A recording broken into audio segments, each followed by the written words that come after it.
I suppose I was due for some Streamlab problems, eh? Is it working out? Yeah, I got it sorted out. Like, I don't know why, but Streamlabs just decided to give up the ghost and just, like, make the audio absolutely incomprehensible. Like, even if you can still see the game, not having the correct sound is just annoying. Yeah, we're all good. It got smoothed out. Hopefully, it decides to play nice for the rest of the stream, you know? Like, if like I said, if the problem's consistent, I might just like cut the stream for tonight and like work it out. But hopefully we can at least get through this trial sequence. We don't have too much left, I don't think. I was hoping to start the next case, but at this rate, it depends. Well, we'll see. The witness just testified about that. That's right. I was like sleeping in the side room. Can I really believe her? Was she really sleeping in the side room? Yeah, I guess so. There is no way, honey. Like, if you did all that, there is no way. Sorry to break it to you. Your lie ends here. What do you mean? The witness says that during the actual murder, she was asleep in the side room. And I say that's not possible, because there's clearly a contradiction here. A contradiction? Where is this contradiction? Where is it hiding? It's in her testimony. It's in the evidence. Help me, Mia!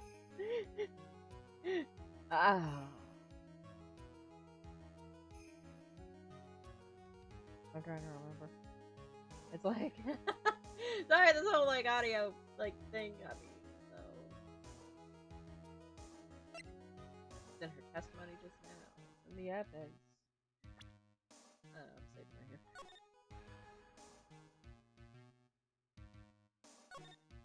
So she was asleep in the side room?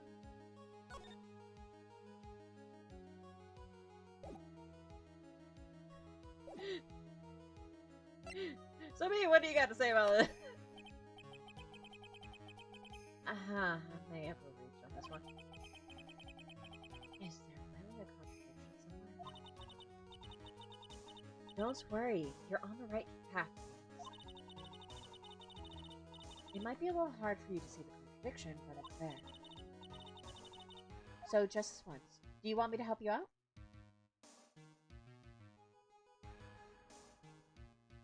Let me see, she said she was asleep in the side room.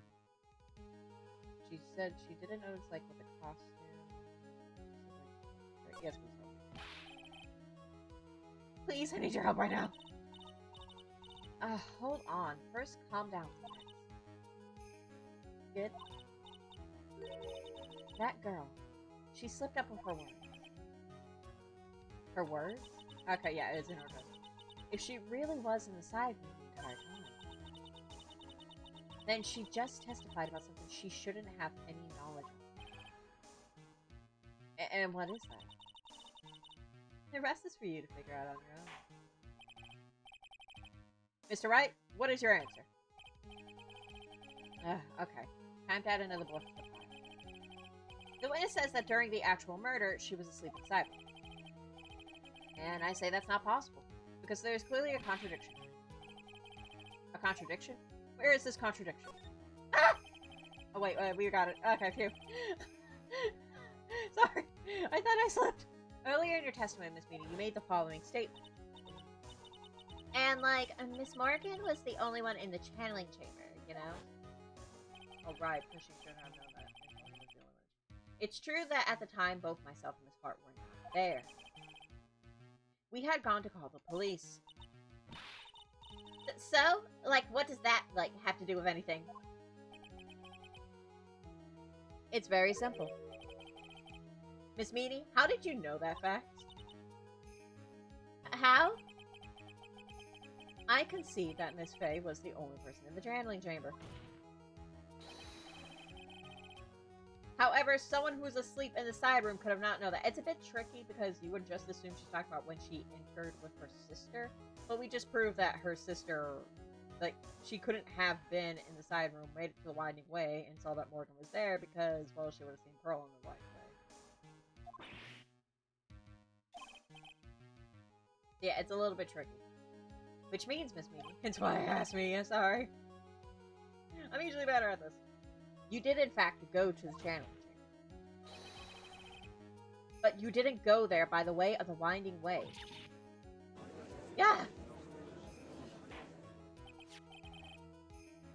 But look at the manor guide map. If one were to go between the side room and the channeling chamber, one would have to use the winding way. Yes, that's right, Your Honor.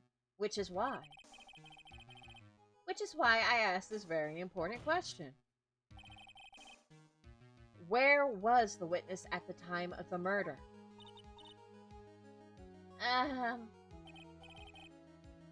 Miss Meany, please answer the question.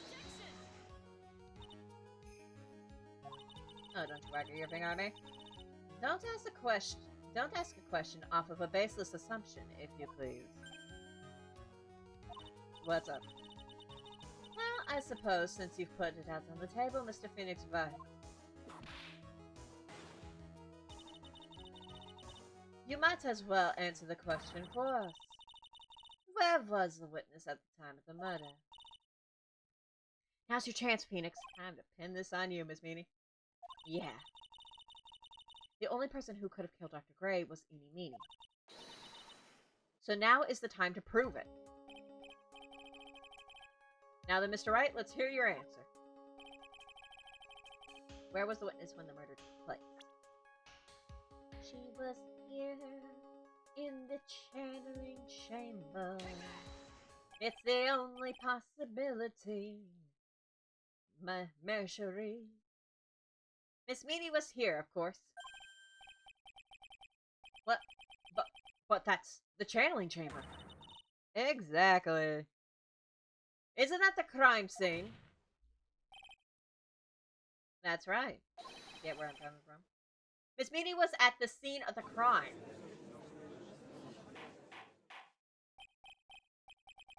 Order, order, order. That's why... That is... Ah! Mr. Phoenix Wright, have you lost your mind? Yesterday's testimony established that. Only the victim and the defendant were in the chamber when the channeling started. Yes, that is correct. Please explain yourself, Mr. Wright. I'm so glad you asked. Simple. Miss Eenie Meeny was hiding at the scene of the crime. I was hiding? Where? Like, where was I hiding? The only place where you could have been present was behind the folding screen.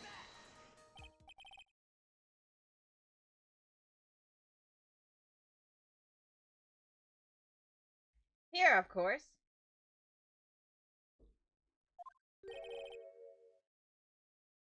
Behind the folding screen.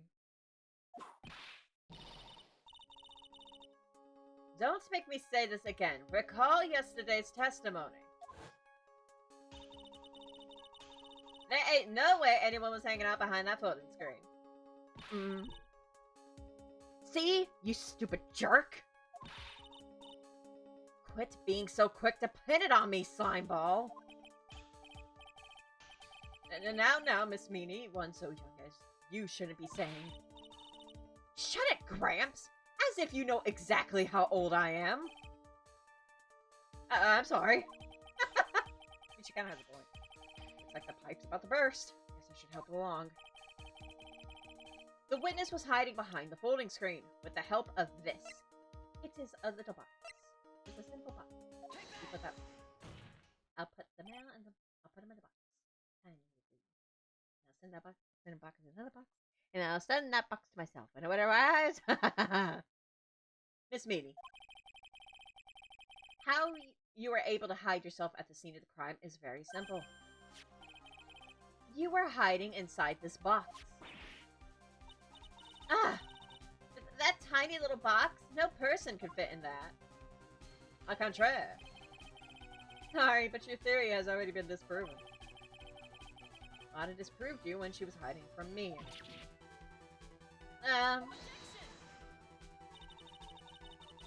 But that clothing box was in the side room, right?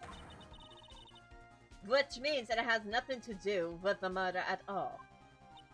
Oh, you'd think that, wouldn't you? That's right. I was sleeping there, so I should know. That clothing box was there in the side room the whole time. Mr. Wright? Do you think you can prove where the clothing box was at the time of the crime? No idea. Yes, I have some evidence. And now I present the piece of evidence that will prove. This clothing box was at the scene of the crime when the murder took place.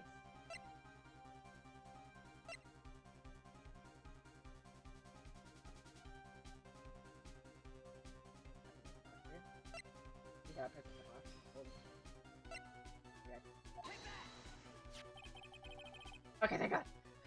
Sorry. Again, can't overthink it. Just do it. You're fine.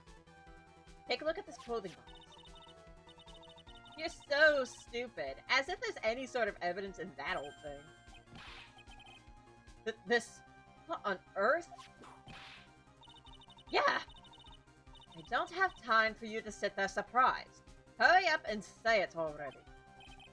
Out loud. There's a hole. About 8 inches off the ground. I love how specific they are.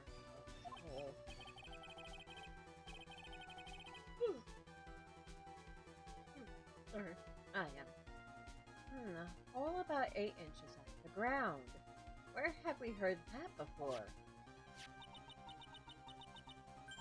The clothing screen. It had a hole at the same height. That's right. I hope this has opened your eyes to what happened. At the time of the shooting, the clothing box was sitting behind the folding screen. Like, he missed. So is the bullet still technically in the clothing box? It passed right through the clothing box into the wall? Whatever. Which is why the bullet from the pistol hit both the box and the folding screen. It went through the screen and then into the box. Miss Meany? You were hiding behind the folding screen, waiting for your chance. Yes, for your chance to kill Dr. Gray.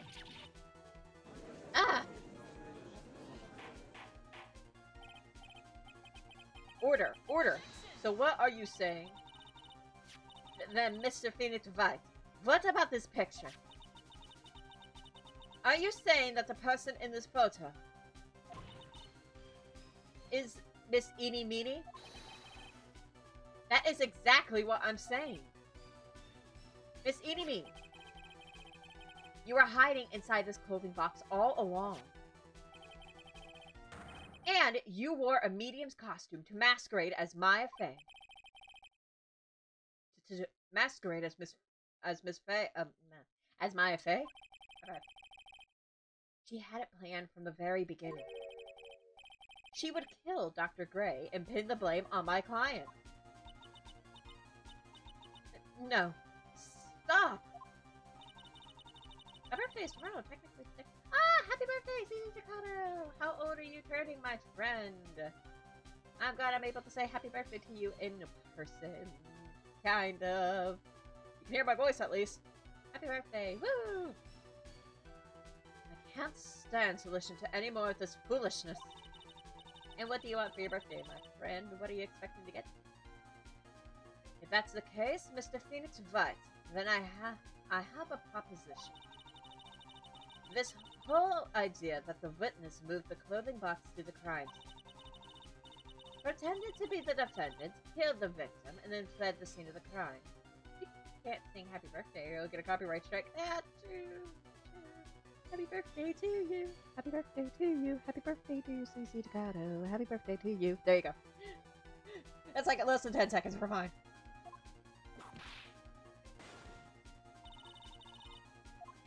It's not possible for one person to do that all by herself. Correct. It's not possible. Happy birthday is a copyright. It's not, that is such ass. That is such absolute ass. Like, why would you copyright happy birthday, you frick? It really is impossible. For one person to do all the preparations, that is. Yeah! Need I remind you, the foolish receive no mercy.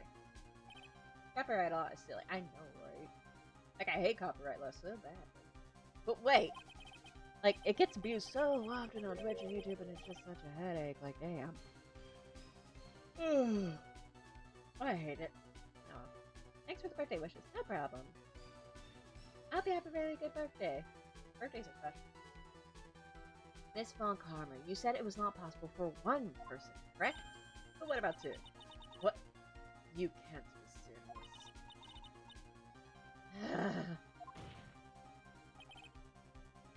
Miss Meanie, you had an accomplice. You had a lot of heart. She was behind the whole thing. Wouldn't that be a twist? This person.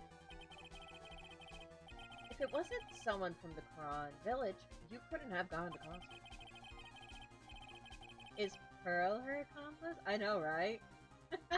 What a twist. It's like the little kid turns out to be a murderer. It's like, ah. That'd be horrible. And if it wasn't someone from the Faye household, you wouldn't have had that box in here. Morgan. Faye? Isn't that wonderful lady witness we had earlier? Yep, she's a cold stone murderer, Judgy. Sorry to break it to you. What do you have to say to this, Miss Meanie?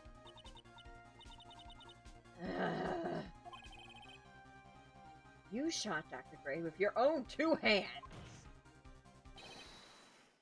Do you deny it? Speak now and forever hold your peace.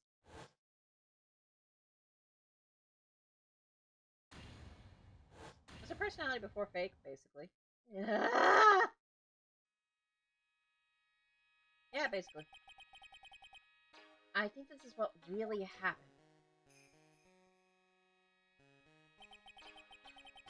The murderer had planted herself at the scene of the crime long beforehand. Dressed in a medium's costume and wearing a wig, she pretended to be the defendant. And then the channeling started. The murderer crept silently towards the other two, both of whom had their eyes closed. First, she drugged Maya Fey with a strong sleeping agent. Then, she stabbed Dr. Gray with a knife.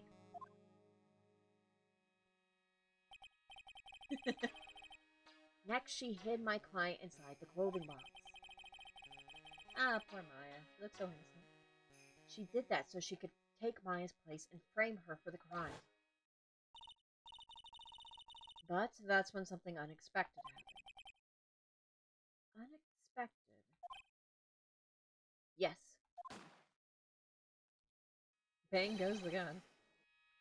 Dr. Gray was actually not yet dead. With the last of his strength, he fired a shot at his attacker. And that is why the hole in the folding screen was so low to the ground. The murderer then took the gun from Dr. Gray and bang. Killed him dead. After that, you and the other lady thought to break into the room. Yes, a gunshot is certainly something you wouldn't expect to hear. Especially too. Which is why, upon hearing the shots, we forced our way into the channeling chamber. Miss Meanie, she immediately covered her own costume with blood. And pretended to be Maya Fey. But that sort of deception would have been easy to see through. Which is precisely why Miss Morgan Fey chased us out. Please, leave this area to me. Go quickly and inform the police. Hurry, before there are more victims here.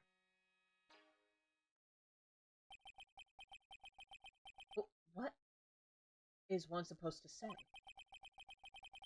This is the real truth behind this murder.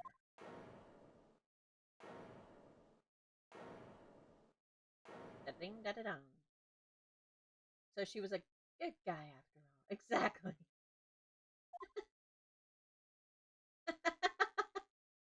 Madam Lady. Who is that? Laughing at a time like this? Ah! Oh, you simple-minded fools. I'm sorry, are you still by chance evolving? What is it this time? Miss Von Karma, surely. Of course it was me. Do you really think someone of Von Karma blood would lose due to something this petty? What in the world? All capitalization. Mr. Phoenix Wright, your argument is flawed in one very crucial area. And that is? If this witness is the real murderer, why would she go through all this trouble? Huh? Working together with a medium, pretending to be one, putting on this whole act. What reason would she have to do such foolish things? Huh? Oh, that's, yeah, that's right. That's exactly what I was gonna say. Oh, and one other thing. Why would Miss Eeny Meeny want to kill Dr. Gray? That is her motive. Yeah, that's exactly what I wanted to say too. Yeah, motive. I don't have a motive. Oh, please. Also, what is your cat made of? Play-Doh? A motive? That's... Can't say she has no motive. I have to think of a motive now. What is her reason for wanting Dr. Gray dead? The reason you want Dr. Gray dead is this. Let me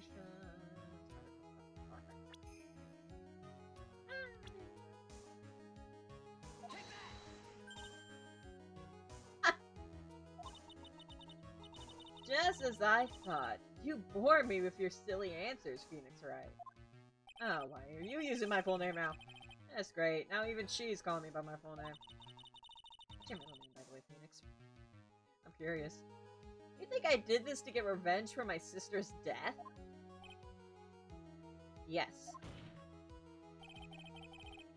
Because through that accident, you suffered a lot of hurt and pain yourself. Don't be stupid. No one has proof that Dr. Gray drugged my sister, right? And you want to say that I wanted to take revenge based on nothing? What do you mean by that? See now, stupid Gramps. I'm, like, going to explain, so, like, please listen, okay?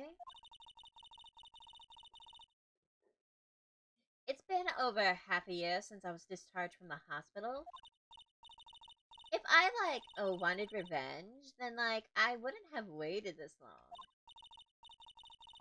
Inside, like, the guy that thought of the spirit thing was, like, Dr. Gray.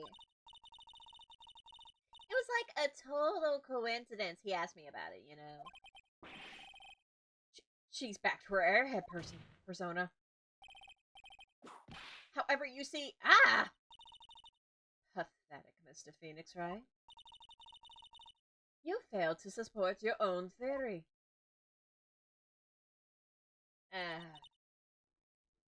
It's so annoying how you nail it, and then it's like... it's just that one thing. I think we have our answer, Mr. Phoenix Wright. Oh, could you please not? She likes whipping him. I know, right? Francisca has that girl boss energy. She just does. What Miss Meany has stated is very true. The revenge plan is overly complicated, and she has no motive in the first place. Furthermore, there is no reason for Miss Morgan Fay to cooperate with this plan. You don't even have any truly decisive pieces of evidence to demonstrate your point. Well, I'll demonstrate it right here, right now, with my fist! Square up, Judgy! Just so many faults, Mr. Phoenix Wright. You should really learn your place. Also, I like how the judge is like, this is overly complicated, but the whole changing your body by intaking a spirit isn't complicated enough? Yeah, sure, go with that explanation. That'd never fly in like a million years. happened? I thought I had her for sure. See? Like, it's just as I, like, told you. I hope you like your slice of humble pie. Very well. I now conclude the cross-examination of Miss Eenie Meenie. Hold it right there, Judgy Wudgy.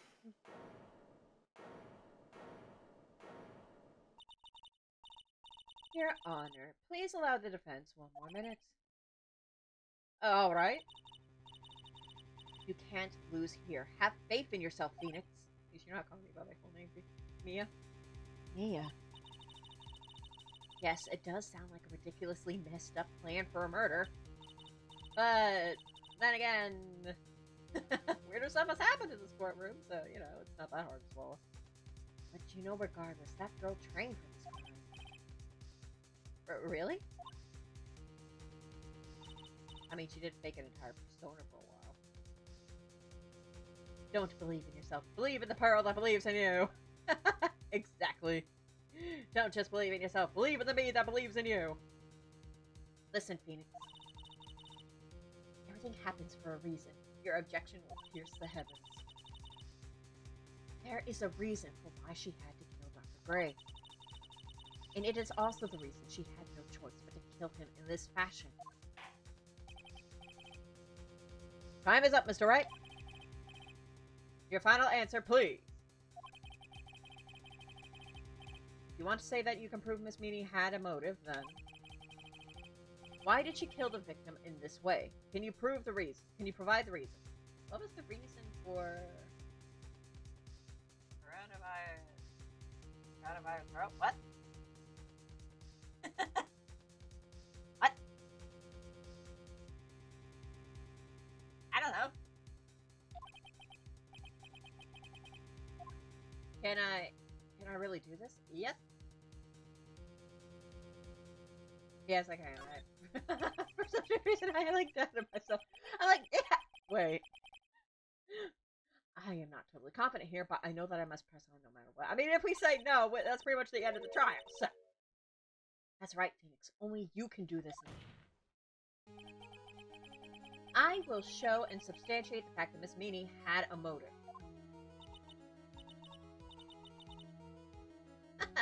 Too bad, you're too late. My cross-examination has already ended, after all. Ah! Interesting. I'll let you have your chance, Mr. Phoenix Wright. What? You're supposed to be on my side! Ah! Ivankova only cares about the perfect win. As long as you have the will to fight, I will knock you down, Mr. Phoenix Wright. I actually really like that about Franziska. She gives us chances, if only just that way, like, she has more of an opportunity to prove just how dumb we are, but still. She at least gives us a chance. And I don't care if you are my witness, so help me. I will throw you out of my way. No way. We all should channel the same energy that Franziska has in all of our lives. Very well. The court will take a 5-minute recess. We will continue the cross-examination after we reconvene. Hey, wait a sec! To be continued, to be continued, to be continued. We had those technical issues, so we're not going to take a break, if only just that way we can continue on. I didn't say, well, that's fine, I can say it sometimes, that's fine. I accidentally pressed the button to not say. Oh, it's fine. Just a court defendant lobby number 3. Is it really true about my aunt?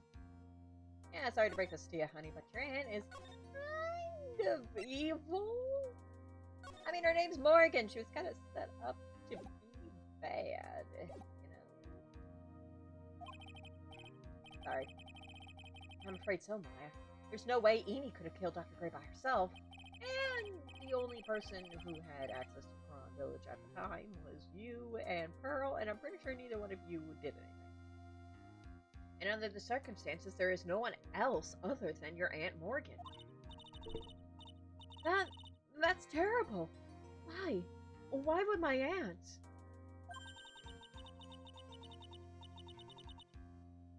Everything is going just as I predicted, Mr. Phoenix Bright.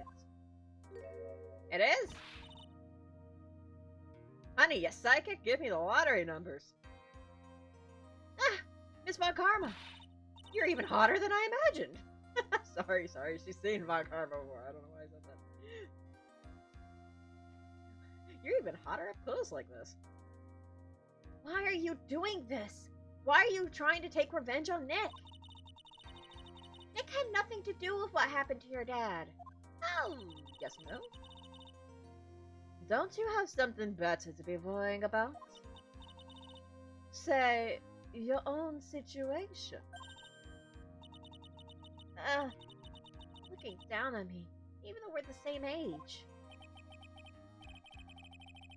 It is kind of like jarring to realize that Francisca and Maya are like exactly the same age, but that's only because like they make Francisca out to be like way more mature than she is. Are you done yet? You've caused me enough pain and suffering. Not yet. I want to cause even more suffering to you. It's funny. My goal is to defeat you and let the whole world know of your defeat. Oh, honey, you're gonna be really ticked off when we get to Apollo Justice. But even if you do that, it won't bring your father back. Whatever. In the meantime, let's bring this match to its conclusion. And then we'll know who the real winner is. Who the real winner is. Sometimes this German accent is messing with me. I'm not even doing an authentic German accent. I'm doing like some weird like foreign accent. I don't know. June 22nd, 12:10 p.m. District Court, courtroom number 2. Anybody who's German, I do apologize, and you can feel free to kick my ass later. Please don't. I'm actually pretty fragile. Court will now reconvene. Mr. Phoenix. Mr. Wright. I've been saying like his full name for so long, even I'm doing it. Mr. Phoenix Wright. Yes, Your Honor. Can you prove Miss Eeny Meeny had a motive? Yes, but we'll need to get her back. Yes, I believe I can. Eeny Meeny and Dr. Gray only have one point of connection. And that is the car accident 1 year ago. The motive I'm looking for must be there. Miss Meany, please testify to this court about your car accident last year. Miss Meany Mo? Probably the mom? Probably not around anymore. I like it either though. Huh? I thought like you wanted to like ask about my motive. Oh, we'll get to that, sister. Just answer my question. I like don't see the point in like bringing up the past. And in the past. Miss Meany, if you please. Okay. Like, I totally don't think it'll do any good, but... Last year's accident. Cough it up, sister. That was, like, last year in May. Like, something really bad had happened at, like, my sister's clinic around that. And, like, the night of the accident, my sis was totally tired while she was driving. I was, like, totally pooped, too, so I, like, fell asleep in the passenger seat. So with this, like, whole sequence, we're gonna have to be nitpicky and bring up, like, quite a bit of stuff. It's, like, we're gonna have to, like, basically dissect this. I, like, woke up because of a jolt, and, like, it was a sea of flames around me. I, like, opened the door and, like, got away. I think I've heard of this incident. It was all the talk on the tabloid shows day after day last year. Ooh, juicy. The judge listens to gossip. Yes, and there was talk about Dr. Gray drugging your sister. Yeah! Those were merely rumors. Totally baseless gossip. Yes. Mr. Wright, you may question the witness. right now, it's important to prove that Dr. Gray did in fact drug Miss Meany's sister. Yeah, which means I'll have to work this from another angle. Alrighty, let's go. Last year's accident. That was like last year in May. Like, it was like an accident. You're right. It was like no sort of.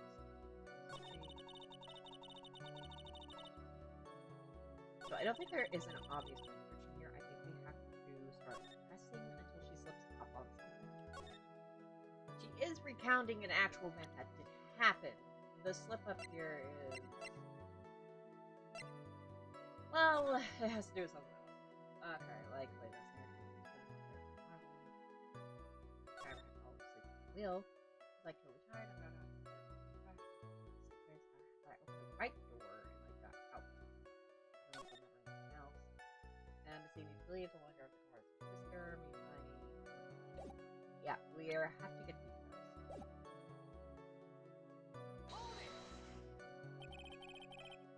The accident happened at night, correct? Yeah, like, it was at like 1 a.m. or so, I think. I had, like, a paper due, like, really soon. So, like, I hadn't slept and was working, like, real hard. So it was because the two of you were so tired that this accident happened. Like, what the joke? Yeah, I think we have to ask her about what her do. She was totally tired. You mean exhausted? Like, she had to talk to the police and, like, was being investigated, like, every day. It was, like, a totally terrible situation. It's no wonder, then, that the car accident happened, huh? Press hard. So, then, why didn't you ask to switch places? Huh? Like, what are you talking about? I meant switch drivers. If your sister was so tired, then you should have switched with her. True, true. But like, I don't like have a driver's license. This is news to me. I was not aware you didn't have your license, Miss Meany. Miss Meany, please amend your testimony. Like, okay. Anyway. It's like poop, juice, what like most.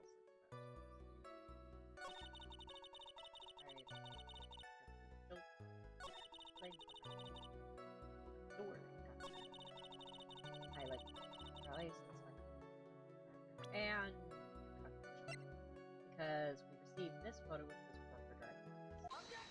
And it was at that time of the accident. Miss Meany, that was a lame lie just now. Wow, Phoenix, really rubbing it in. Like, what do you mean? I know you had a license check. This is a photo you took for the express purpose of getting a driver's license.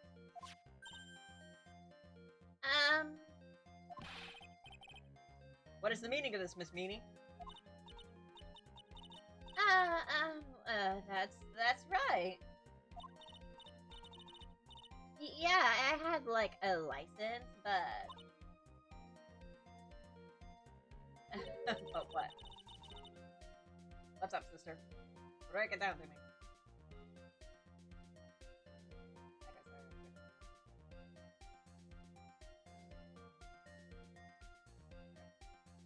But I didn't get it until after the accident. No, you had it. You had it at the time of the accident. Director Hottie, or the guy pretending to be him anyway, said so. What are you talking about? That perverted fake clinic director? Yes, that perverted fake clinic director. And you know she was perverted. Ah! No one cares.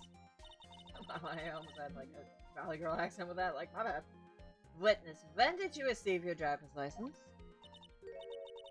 Like, Last November. Oh, what? November? Do you remember? September, November, December. My bad. That's not even an actual song. I was just saying something. The accident happened last May. That's half a year lapse in time, Mr. Phoenix Wright. What in the... That's what happened, Mr. Wright. Oh, yeah, right, sure. At the time of the accident, Miss Meany did not have a driver's license. Ugh. Yeah! Cry and my whip will accommodate. Anyway, without a license, the witness and her sister could not have switched drivers.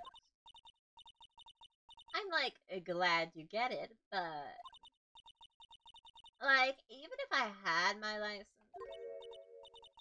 I, like, don't think my sister would have, like, let me drive. Huh. Yeah! Don't just stand there humming to yourself. I like how he's just like, hi, like, Francisco just, like, straight up whipped him. Not you too, Mio. With the whip and the pain in the ow. Miss Meany, why do you think you would not have been allowed to drive anyway? That's because... I think the situation calls for a more detailed testimony. Miss Meany, if you please. Like how annoying. Oops, like, sorry. Didn't mean to be mean. Sure you didn't, sister. I wouldn't have been allowed. Why? Like, around that time, I was, like, really close to getting my license. My sis was, like, this totally big fan of cars and, like, really valued them. She, like, had just gotten this really shiny bright red sports car. She, like, would say things like, no way am I letting a noob drive my car. So, like, that's why I ended up in the passenger seat that night, too. Okay. Huh. I see. A bright red sports car. Bright red car for sports. Yes, that's exactly right. Now then, the defense may question the witness. I'm not terribly knowledgeable about cars, but... Okay, this one's kind of annoying because you have to know a certain fact about cars. And it's like around the time I was like, really license. Cars and like really valued them. Like I just got this really bright red. That was about the car. It was a new car? Yeah. She had like just gotten it. It was like from the UK. The UK. Were those her boyfriend's initials? Judgy! Judgy, my man, my brother! You don't know what the frickin' United Kingdom is? It was a really special model. She had waited for a whole year for it to arrive. I guess her love of cars would be the obvious next topic. Press harder. I really don't know anything about cars. But I had a feeling this was about I feel you, Phoenix doesn't even drive. He bikes everywhere, so he has no freaking clue what like, anything about a car. Then again, same, brother. Your Honor. Yes? Please have the witness append what she just said to her testimony. You mean the part about it being a special import car? Yes. Well, if you like cars that much, then I don't. And that's not my point. Oh, to be honest, no point is either. Miss Meany, would you please fix your testimony? Sure, whatever. This new car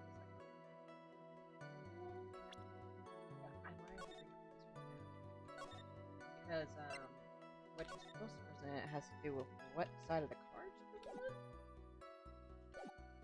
present. So I'm wondering if we bust that out now. I think we do. We use the interview. There we go. That's why it's kind of annoying is you've got to be aware of what side of the road the United Kingdom drives on versus the United States. Miss Meanie, do you remember this article? Do you remember this photograph? I'm not doing that. Every playthrough does that. It's an article about the accident. You had said this in it. But I opened the right door and, like, got out. I'm just imagining Phoenix mocking her. I remember somebody, like, it was either on Twitter or Tumblr making a headcanon, like, Phoenix can, like, perfectly, copy a person's voice. And I thought that was hilarious, and I would love for that to be canon. Like, Phoenix can just do it a perfect impersonation after he hears a witness's talk. But he only uses it, like, to mock them in court. I think that's just funny. That's correct, isn't it? Like, why are you suddenly asking me about that? It's like when people mentioned in, like, Danganronpa 2, like, somebody had canon that Hajime, like, after a while copies the the habits and motions of, like, his classmates, and I thought that was really interesting. But somebody did, like, a side-by-side of, like, Hajime sprites with some of his classmates, and yeah, they're really similar. So that could actually be technically canon. Your Honor, which side is the passenger seat? The left or the right? Well, it's on the right side, of course. Because the driver's on the left side. That would be if it were an American car. But it would be the opposite in a British car. Opposite. The two of them were riding in a British car. In that case, the passenger side would be the left side. Ah! Francisca realizes. What do you mean by this? Miss Meanie, you said that you escaped using the right side of the door. But if you were sitting there, then that means you were in the driver's seat. Ah! Order! Order in the court! Order! Order! Mr. Phoenix writes is babbling nonsense again. Meanie said the person who was driving was her older sister, Meanie Mimey. That's what Eni said, yes, but this is where her story falls apart. Somewhere, all of us made a big error in our assumptions. Phoenix, it looks like you finally found the real root of this matter. If we connect all the dots, there can be only one answer. I'd like to ask the court a question. Eni or Mimi? Who was really driving that night? It was Mimi who was driving. The answer is the one person who had her driver's license. Mimi Miney. Kind of dug yourself your own grave for that whole driver's license nonsense. After all, that makes her the only person who could legally drive. But you just said the witness, Miss Eni Meanie, was the one in the driver's seat. Which leads us to the next question. The next question? Who is the person standing on the witness stand right now?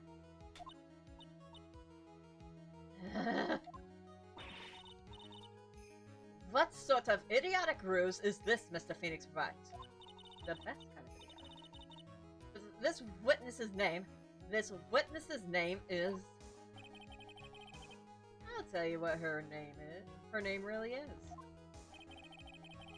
This witness's real name is...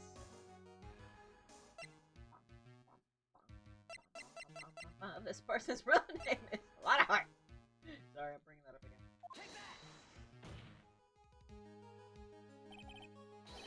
Mimi Miney. That is your real name. Of all the foolish dribble. Then, how do you explain her appearance? This witness had severe facial burns when she was admitted into the hospital. Surprise, Disney's twist villain. Exactly. It was really her sister. It's like the whole, like, twin switching places thing. So for the purpose of facial reconstruction, the surgeons used a picture. Facial reconstruction surgery. This is the picture she gave to her doctors at the time. That's right. It's a picture of her younger sister. No. But Mimi Miney, she died in the car accident. That's what everyone thought. However, that was not the case. What if they did stories like this in Law and Order? I don't know, because I've actually never seen Law and Order.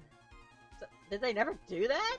Considering that Law and Order's been, like, going on for a long time? They never did the whole, like, switching places or, like, facial reconstruction surgery? Because I think, like, a lot of detective shows have really done this. Then the body they found at the crash site. That was the body of the real Amy. I'm surprised nobody did like a DNA test to confirm this, but then again, I don't know. Isn't that right, Miss Mimi Miney? Guess they just kind of asked the person, but still.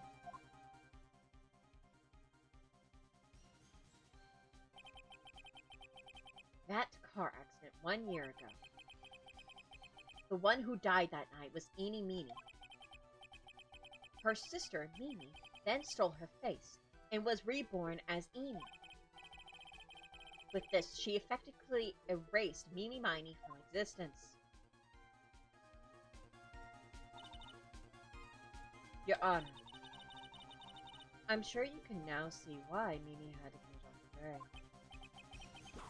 Gray. What do you mean? Ah! What is the meaning of this nonsense? I think I might have picked it at some point. Sorry if you heard something weird. Dr. Gray wanted to call back the spirit of a dead person. Specifically, the spirit of his nurse that died in the crash, Mimi Miney. However, this would not have been possible. Because Mimi Miney was still in fact alive. And that fact would have been discovered had the channeling been conducted. You know, it could have just been like, you could have just said like Maya was just inexperienced and couldn't like call back the sister. So why did you have to bring all this back? Like, why did you have to kill Dr. Gray? I get that he was an ass, but still. So this witness had to stop that from happening. At all costs. Like, I don't think he would have been discovered, sister. And that's why she had to kill Dr. Turner Gray? Is that what you're saying? Yes. Before the channeling, Dr. Gray had the misfortune of consulting this witness about communicating with the and in that moment, his fate was sealed.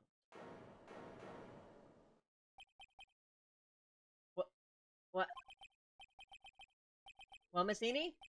I mean, Miss Von Karma. Yeah! Why did you say my name just now?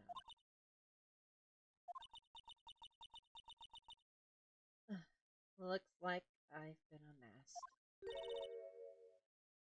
Witness? Uh-huh. That's right. I admit it. My real name is Mimi Miney. That quack doctor. He got what he deserved in the end. And I was so close. Finally ditching Mimi, too. So close. But why? Why would you go so far as to throw away yourself? To become your own sister? I think I understand why. Eenie Miney wanted her old self to disappear because of this. Had to do with the poisoning. But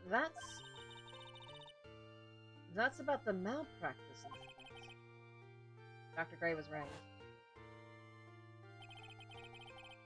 The mistake was caused by the nurse. A nurse by the name of Mimi Miney. That's right, the person standing before us today. And a few weeks after this mishap, Mimi Miney had a car accident in which she lost her younger sister. The timing couldn't have been worse. 14 patients dying in that incident and her own sister's life extinguished. It was all too much to bear.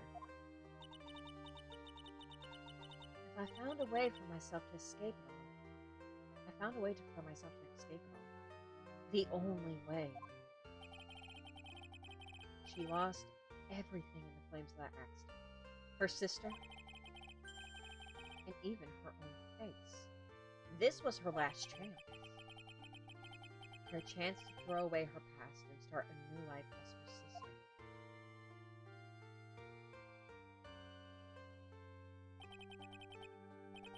Unbelievable. A plan beyond my wildest imagination. That jerk. If only he hadn't thought of that channeling mumbo-jumbo. Mumbo-jumbo? Becoming Eni has been the most horrible experience in the world. Spirit channeling, the occult, I hate it! I hate it all!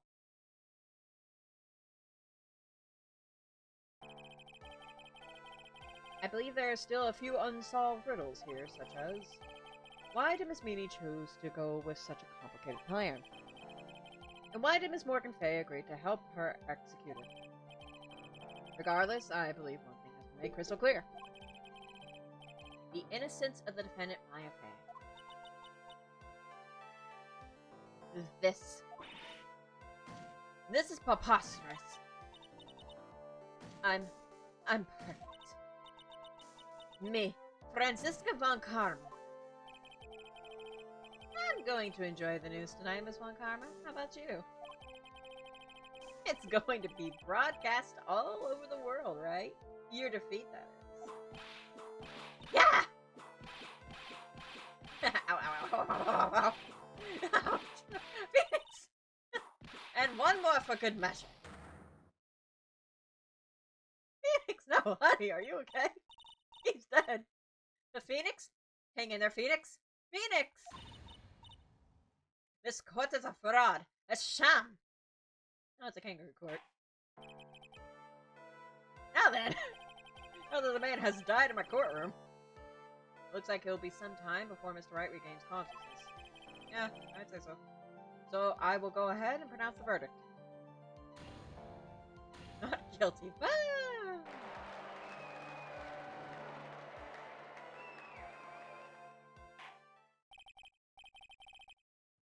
That is all. This court is adjourned.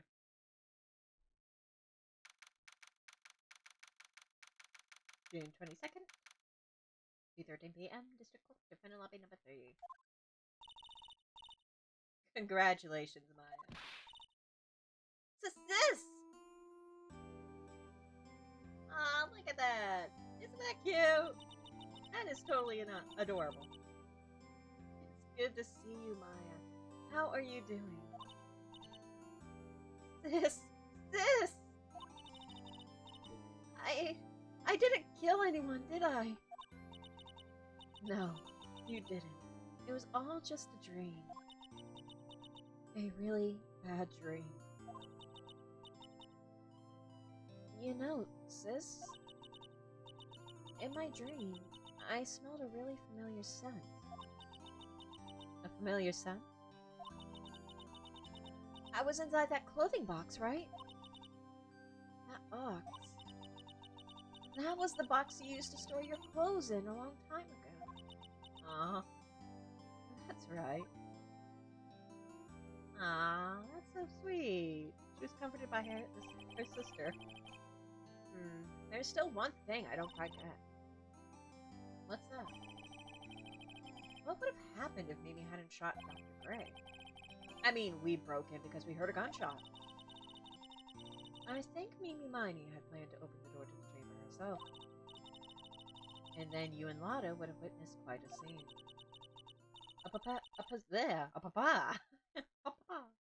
A possessed Maya Fay who had just committed a murder. She had a plan down to the smallest detail, huh? Oh, her and Morgan. Nick! Congrats, Maya. Thanks. Well, looks like you bailed me out of another jam. Well, you know. But I really don't want something like this to happen ever again. I'm fine because I have you to help me out, Nick. But every time something happens, I lose someone special to me. First my sister, and now my aunt. Hey, Nick, tell me. Tell me why my aunt went and did something so horrible. Why would she help Mimi Miney with a plan like this? I just don't understand it, Nick. Maya, it's over. Why don't we just let it be? Nick, please. I need an answer. The reason Morgan helped Mimi with her plan was... well, it was because of Pearl. You wanted Pearl to take over your position. Currently? 4 years from now, a new master will be born into Kron Village. And that person will be you, Maya. But if you weren't there, then the main family's bloodline would disappear. And what would happen then? Is it a happy ending? It's a happy ending. It's a little bittersweet though because Maya was an aunt, but other than that, it's a very sweet ending. You know how it is. Branch family. My aunt. No. Morgan's spiritual power is too weak. The next person would be Pearl. Ah! Everything was done for her sake. It was also that Pearls would become the next master. Yeah, I can see that. Huh? Did Maya say something just now? I think that she was saying. I thought so. Maya's smart, so she probably put it together. She just didn't want to realize it, which, to be fair, yeah, you don't want to think that your aunt, like, set you up for a murder. It's pretty dark. Date and time unknown. Defender, solitary confinement cell. My precious Pearl. You are the only one suitable to be the master of Kron, dear child. I sacrificed it all for you. I helped that brainless nest carry out her murder, and cooperated with that whip-happy prosecutor. It was all to unseat that annoying, witless main family girl. That's your niece, you bitch! That Maya Fey. But I shall be patient, my dearest Pearl. A chance will present itself. Your time will come. Alrighty, episode 2 is done. Reunion and Turnabout, baby. We have finished it. And we won't see Morgan's plans until the next game, so nobody be holding their breath on that. So, alrighty, I kind of want to begin the next case, but we'll take, you made it, yeah! I know, I'm feeling pretty good. We'll take a quick 10-minute break before we go into the next one. I want to at least get, like, the first part done. What if you accidentally click not to save? I just save on the next screen, that's all. Like, nothing would really happen. It just go into the next episode, so we're fine. But, yeah. I will be back in 10 minutes after we all freshen ourselves up with...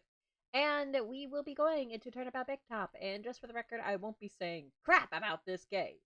It has a certain reputation among the fan base, but I'm not going to say anything because I want people to kind of digest it for themselves. Like, a lot of people go into this case, like, saying, like, yeah, yada yada, this case is blah blah blah, but I'm just going to let you guys come to your own conclusions about it. I prefer it that way. Anyway, I'll be seeing you guys in 10. Later.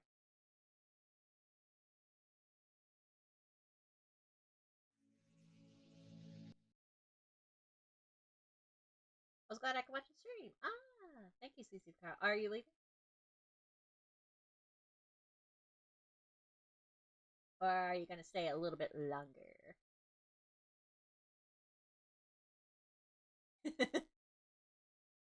Oh, you're starting the next one? Yeah, I am. I am. Like, we'll be taking a 10-minute break, but then we'll be starting the next one. Like, I want to at least like begin the next one, you know?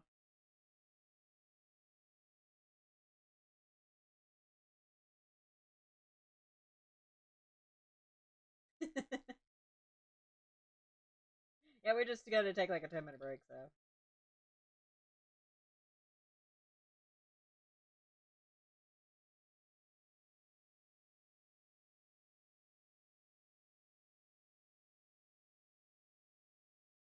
I see you guys back in 10.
Alrighty, I'm back for the nice gay lawyer times all around. How y'all doing? We will be beginning the next episode, which is Turnabout Victor. We're gonna at least get done with the first part of the investigation, then probably call it after that. But yeah, let's get into it and see what this has to offer. Ladies and gentlemen, boys and girls, welcome to the show. Prepare to witness a man who has mastered the wonder of flight. Sorry. Prepare to witness a man. Just that. A man. His name's Fred. He's from the world's greatest magician. The one. The only. Maximilian Galactica. Whoa. Ain't he fine?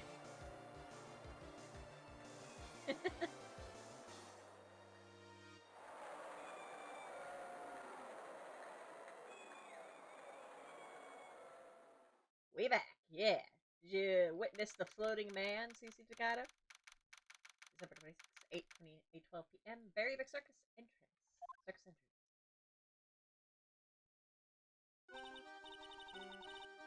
Wow, that was like being in a dream. I haven't even caught my even caught my breath yet.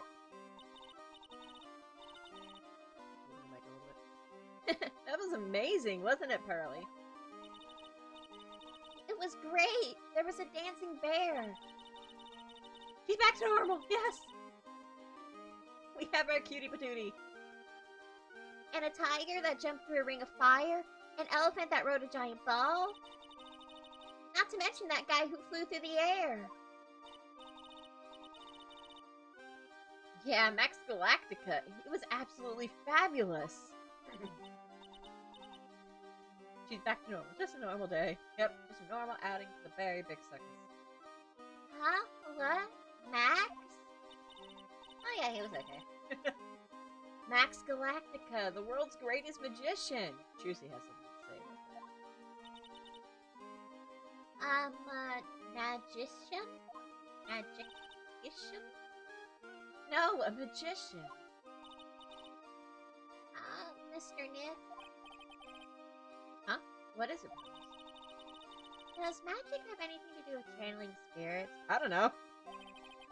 I think so. I don't think it has anything to do with channeling. What do you call, like, magically changing your body? Like, I don't think it's exactly science, either. You don't know about magic, do you, Pearls?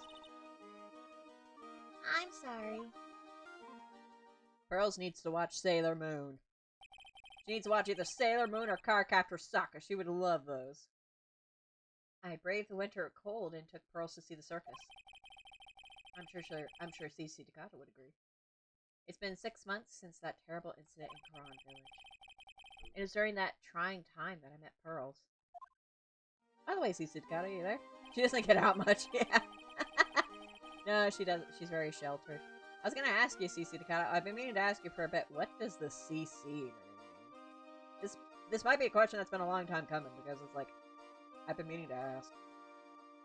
Thankfully, she seems to be recovering from it and is returning to her normal self. Yeah, her mom was accused of assisting to murder her cousin, so she's naturally kind of out of it.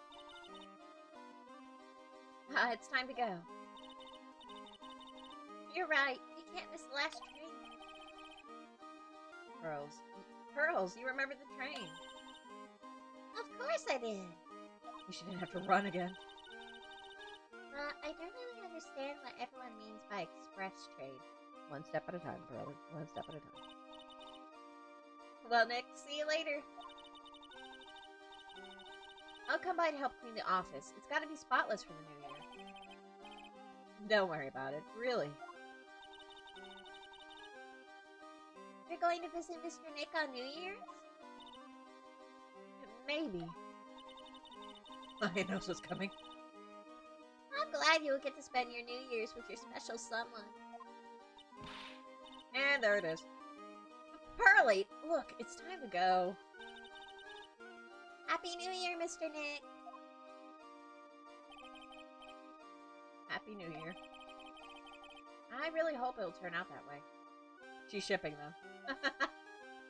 Yeah, she, like, Pearly would totally be into, like, shipping and all that if she ever got into a fandom. She would absolutely be creating fan fiction and all that. She would be that girl. Hell, I'm that girl.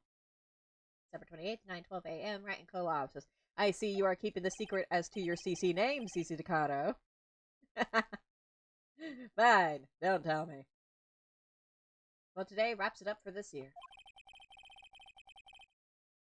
I hope I can finish cleaning this place up one day. In one day.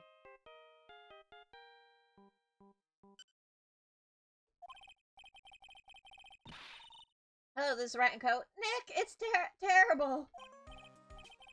Ah, Maya, perfect timing. I'll bet it's terrible. Things are terrible here too. I love Nick. Huh?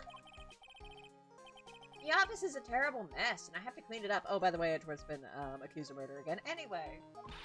Can you imagine if that was it? What are you talking about?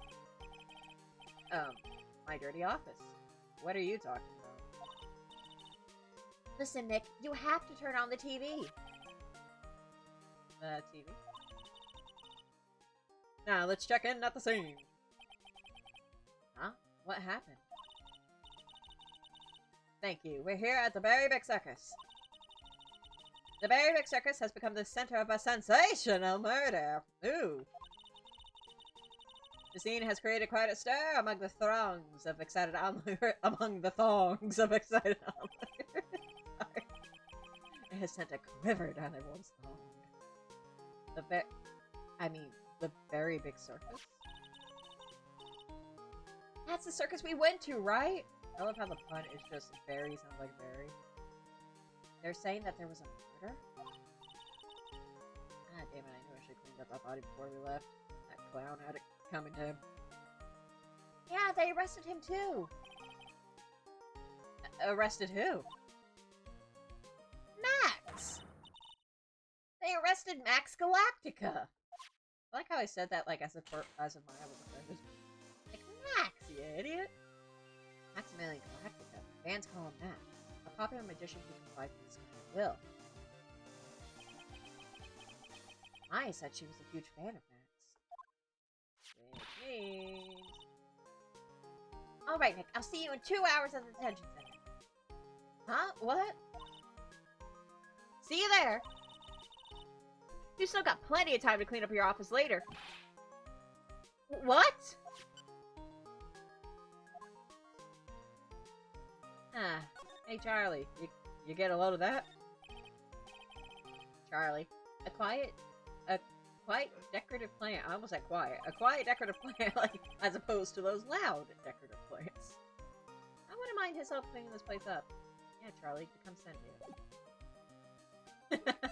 Be like the fan art that depicts you as a human. You think I'm joking about that? December 28th, 19 a.m. Detention Center Visitors Room. What are they talking about? Why did they arrest Max? You're asking the wrong man on that one, Maya. Maybe he used his magical skills to deal death with a sleight of hand. Maximilian Galactica would never do such a thing. You don't even know the honey. Fabulous! What the young lady just said was absolutely fabulous! What a clever girl! Such a fabulous understanding of events! Oh, what's with all this fabulous talk? Welcome to the visitors' room! It's Max! Nick, look, it's the real Max Galactica! Alright, sweetie, pick a card. Any card. He called me sweetie! Oh, Nick! What were they trading that for a piece of glass? Aha! Time's running out, sweetie. Pick a card. Any card. This one. Uh-huh. I thought you would pick that one, sweetie. The Ace of Hearts.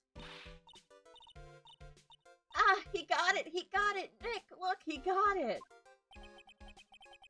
What can I say, sweetie? You've stolen one of my most valued possessions. one of Maximilian Galactica's hearts. Max. Well, time to make this an absolutely fabulous time. Max, you should let Nick pick a card. I don't want to steal one of his hearts. And you are? Oh, how silly of me. You must be Sweetie's driver. Considering I don't drive, no. Her driver? If you mean driving the bike, yes. Maya sits in the little basket. Whatever. Hurry up and pick a card. Any card. I want this one. So, Sweetie, let's be honest here. You came to this visitor's room to visit me, didn't you? Yes. Yes, I'm your biggest fan. Fabulous. Absolutely fabulous. Thank you so much. Hey, what about my card? Think of it as a souvenir. He's just like, I already don't like you. Well, Nick, I think it's time to get to work. What's the matter, Nick? Why are you looking at the ceiling? A turkey and a steak, that's what I'm wondering. I'm just thinking about what I should have for lunch. Honestly, that's me like 24/7. Like, I'm just thinking like, oh, okay, suck. Sweetie, drop Porcupine Head over there. Shower me with your attention, okay? Oh, yes. Absolutely fabulous. Absolutely cringe-inducing. Phoenix was probably thinking like what a lot of people were thinking during this. Okay. Max, I was hoping you could tell me a little more about yourself. Fabulous! I think we should get to know each other better too. Why don't you come sit next to me? There's a big piece of security glass between us. Oh, sweet Jeebus! Oh, what in the world? If only I could use magic, then I can make this wall disappear. What is this guy talking about? Anyways, lately you've become awfully famous, haven't you? That's Maximilian to you, Porcupine Head. Get it straight. I'm not straight, so, you know. Jeez, people nowadays, they get their panties all in a bunch of nothing. Anyway, Maximilian, you won a very prestigious award recently, did you not? I did indeed. It was fabulous. I won the Magician's Grand Prix, held by the Association of International Magicians. It's an award that recognizes that I am the most fabuloso of fabulous world magicians. There was a trophy and a bust. It was fab. I mean, it was an amazing day. There was a bust. I wouldn't mind seeing a bust. Don't mind me. Wow, that's incredible. Isn't it? I'm certifiably the greatest magician in the world. I'm going to guess he didn't win a trophy for most modest magician. Nope, not by a long shot. Tell us about the circus. You are assigned to an exclusive contract with the Very Big Circus, correct? That's the long and short of it. You sure do your research, sweetie. I'm impressed. You just can't watch a magician on TV, you know. Magic is so fabulous. You have to see it with your own eyes, sweetie. I like how the voice for everyone that everyone gives Max really is just very similar to what I'm doing. I mean, to be fair, he says fabulous a lot, so it's like, how can you not give him this voice? You're right. You're so right. However, the circus, it's a dinosaur, a thing of the past. Nowadays, no one even cares about what goes on there. Huh? What do you mean? She's already been through enough supernatural shenanigans? Yeah. Maya Maya still has like such a childlike curiosity, especially towards like magicians and stuff like that. But it's like you're a spirit medium. You see ghosts, honey. That's why I signed the contract. That's why you signed the contract? Thanks to me, the Very Big Circus is fabulously popular. People come out in droves to catch a glimpse of the magic of Max Galactica. I revived the dinosaur that is the circus. But to me, it was just another magic trick. Isn't it just wonderful, sweetie? Yes. I made all the old crusty circus performances obsolete. I kinda like the circus performances. Maya looks a bit down. Oh no, Maya. Tell me what happened at the Very Big Circus. Last night, the ringmaster was murdered. The ringmaster? You mean Russell Berry? Someone smashed him over the head, I hear. He was slumped over on the ground. Even though it was in the middle of the night, the police presence was fabulous. The police questioned me at length. Questioned you about what? About everything. I was the last one to see the ringmaster before he was murdered. I saw him last evening in his room. Ah, that makes your prime suspect numero uno, buddy boy. So, then why were you arrested? Arrested? They'll make an anthill into a mountain, sweetie. They just wanted to consult with me on matters, that's all. Sure. Tell me, Max Galactica, did they happen to put some shiny bracelets on your hands as they were asking you to help with the consultation there? Eh? I don't think Max understands how serious this is. She's right. I think I should shock him back into reality. Meeting with Russell. Before the murder, you met with the ringmaster. Uh-huh. What did you talk about? Things that aren't for your ears. Would you please ask him? What did you talk about with the ringmaster, Max? like my take care of this. It was nothing. Small talk, really. We were just having chats about my salary. Salary? I am the one bringing in the crowds. I think that I should be compensated as such. You agree, don't you? Yes. That's all you talked about. Of course, it was a fabulous chat. Ah! Got you lying. Catch you with your shirt off, I see. Oh no, wait, you're always like that. Just fabulous. I mean, ugh. Oh, he's got me saying it. What's the matter, Nick? You look all bent out of shape. Like Phoenix just signaling to Maya like 3. It's bad. Okay, so I gotta put my body. It's Pabu. What is that badge? Is it used in a disappearing act? I'm not a magician, Max. I'm an attorney. Specifically, I'll be your attorney, buddy. An attorney? Then why are you wasting your time talking to me? He isn't wasting his time, Max. You're... Okay, relax, sweetie. You're just a little over-anxious, I think.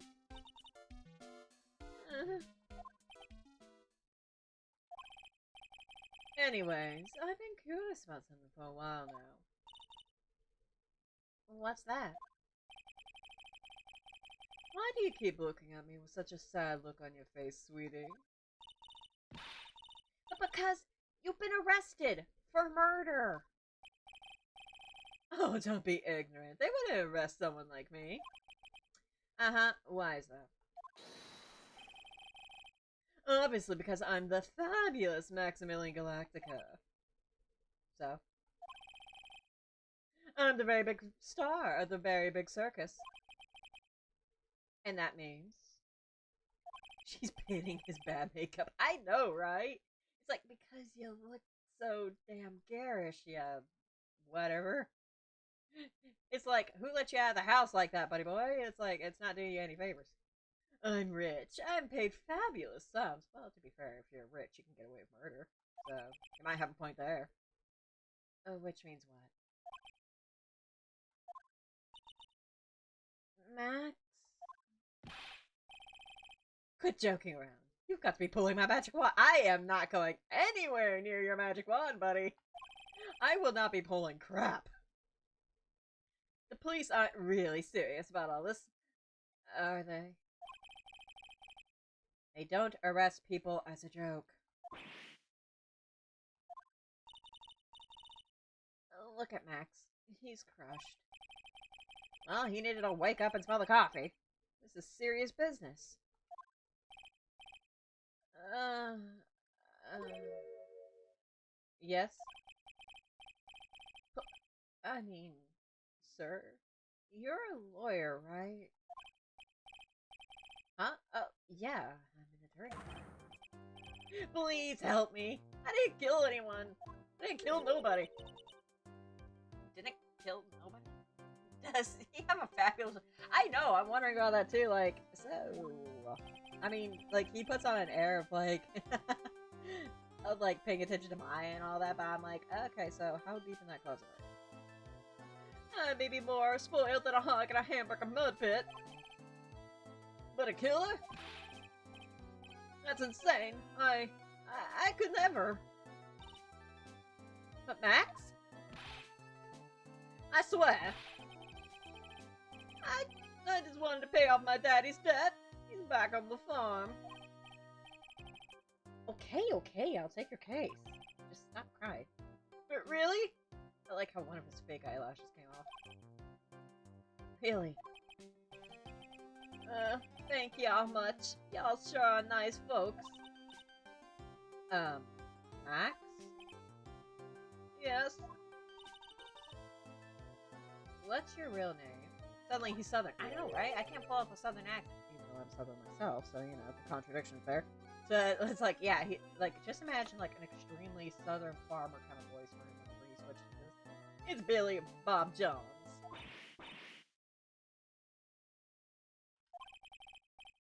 What's the matter, Maya? He's really just a country bumpkin? Basically, yeah. Her image is shattered. Never meet your heroes. Never meet your heroes. That's the whole point of this. I must apologize for not being my absolutely fabulous self just now, sweetie. Well, I will say this, you clean up quick. Uh-huh.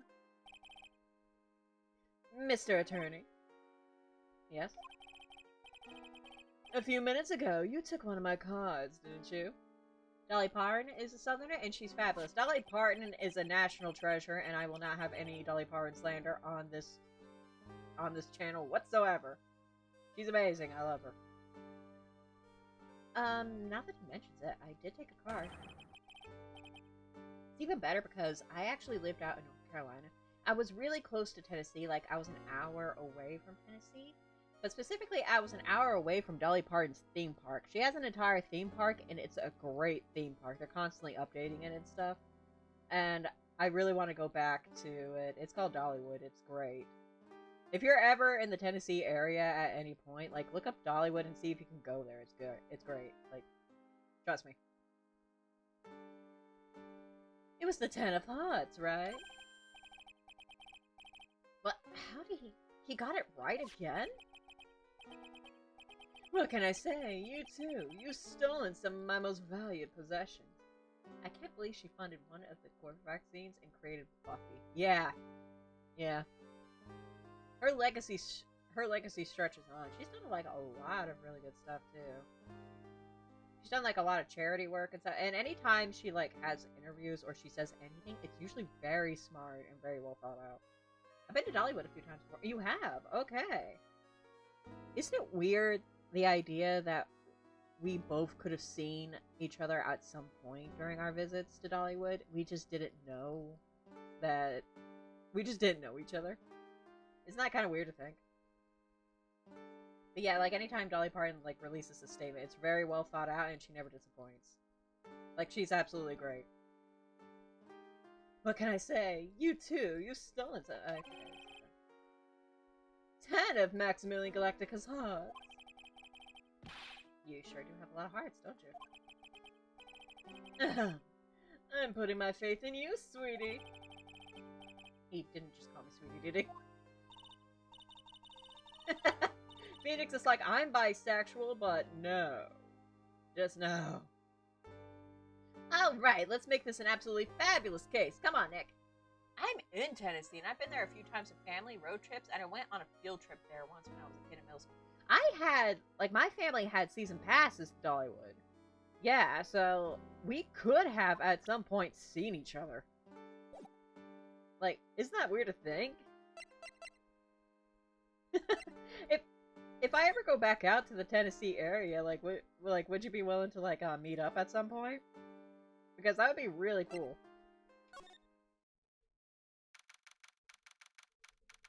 To think I was closer to you when I lived out in North Carolina. December 28th, very big circus entrance.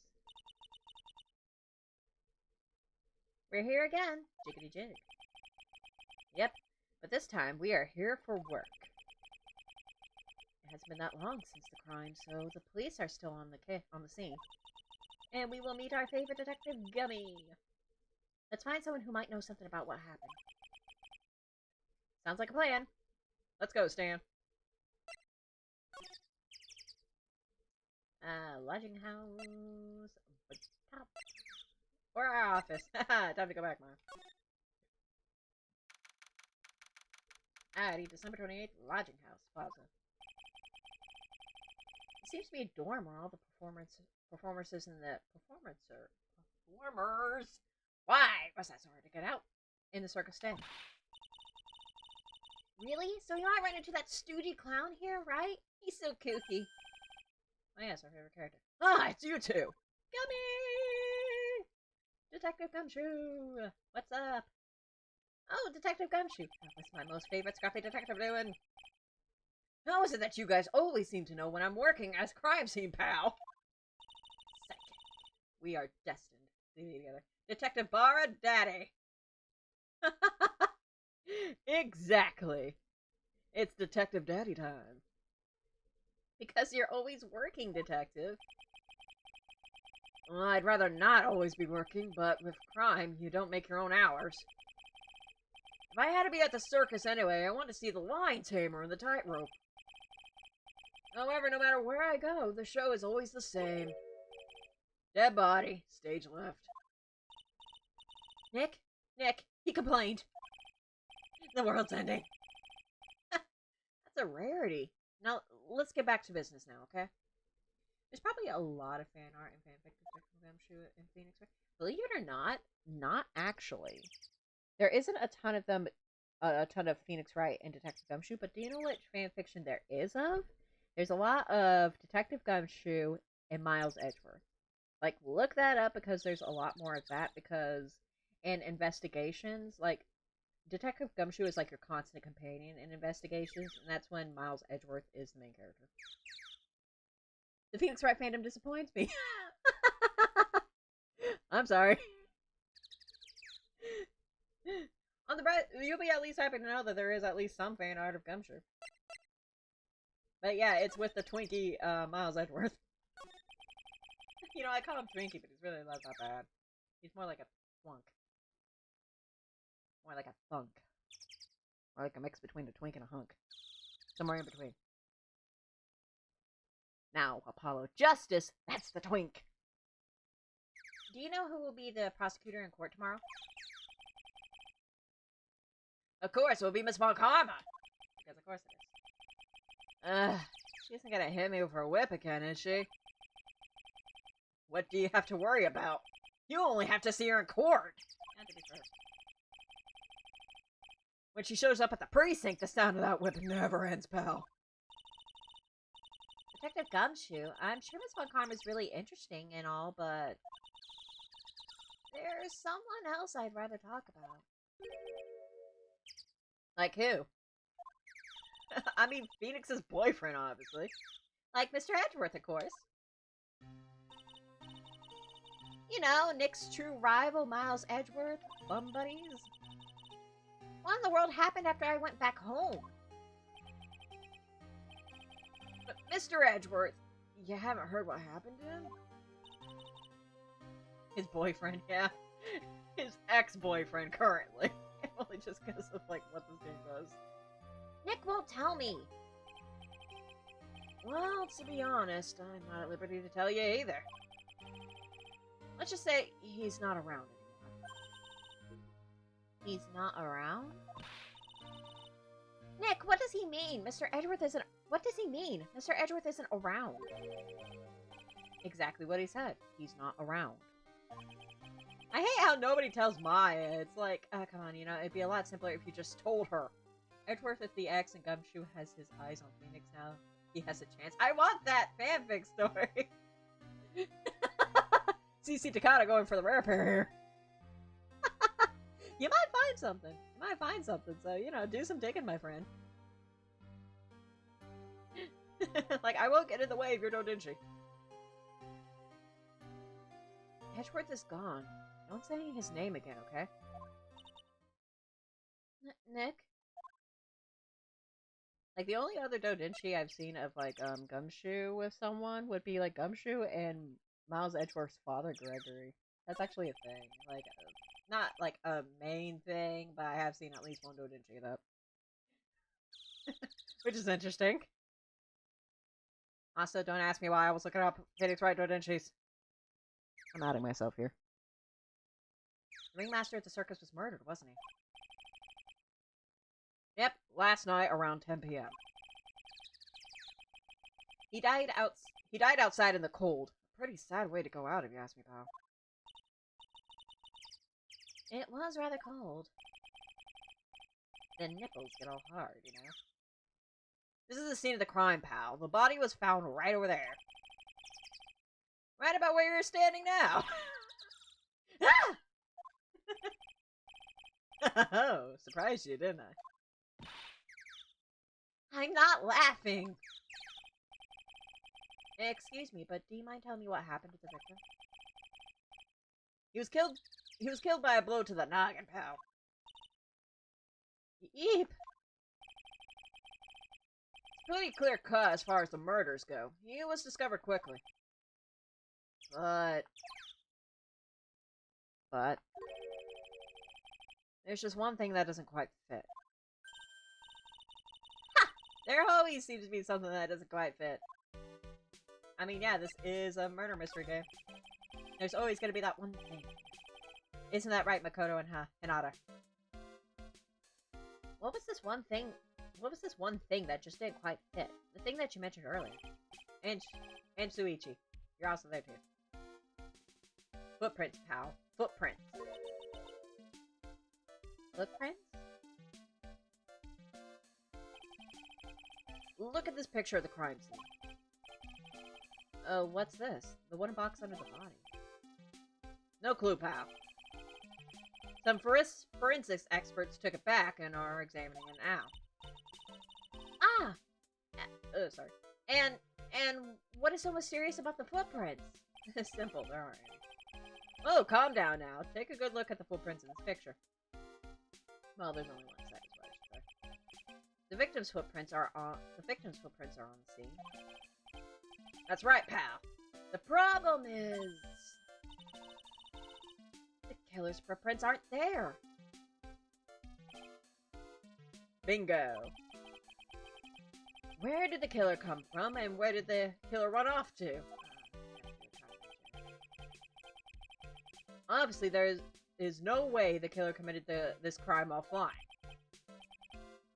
A flying culprit? Ah. That's when something just clicked in my head. Yep. They're trying to pin this on Max. Because of the flying. There's no way. Flying is impossible. Also, like, yeah. That's right. Flying is impossible. Absolutely impossible. Like how Phoenix gives a nervous laugh as if he could fly himself. I mean, he is named Phoenix. Well, what's with the hollow laugh, pal?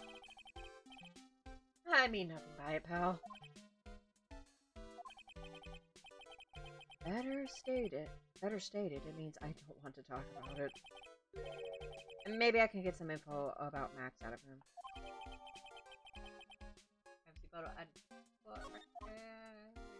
So, tell me about our absolutely fabulous client.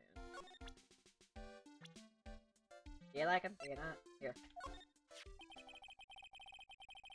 It looks like Max is the most unpopular guy in the circus tent. You know what they say, bad attitude follows you everywhere.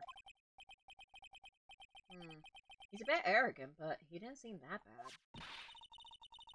But just because someone has a bad attitude doesn't make them a criminal. Aside from all the other criminals who had bad attitudes that we encountered, yeah. It's not just his attitude. I've got proof, pal. He's always wanted to do this to us, hasn't he? Huh? He left something at the scene of the crime. One of his magician's trademark. An incredibly well-made silk hat. Get used to this. Well, it does have very classy decorative elements. Silk hat at the incorporated. Max uses a cloak, silk hat, and white roses as his signature symbols. Pretty mundane, aren't they? Who cares if they're mundane? At least they're easy to understand. I mean, she is kind of right on that. That must have hit a nerve. That's what he said. Who said it? The eyewitness. Guess of course somebody saw them committing the crime. Sorry. Yeah. To tell us about this eyewitness. Who was it? Who do we need to kill? I mean, talk to. Who do we need to take out? So about the eyewitness. Oh, you know I'm not gonna tell you about that. That's the prosecution's trump card. Oh well. Oh, I just remembered. What? I forgot to mention that you two are barred from entering that lodging house. Ah, come on, Gummy. Come on, we've known each other for a long time. Why are we barred? Come on. Why is that? Oh, no reason. Just something I remembered to tell you. Must be because that's where the eyewitness is. Thank you, Gummy. Love you. Kisses. Let's check it out.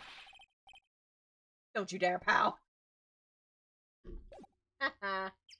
Shouldn't have told us, pal.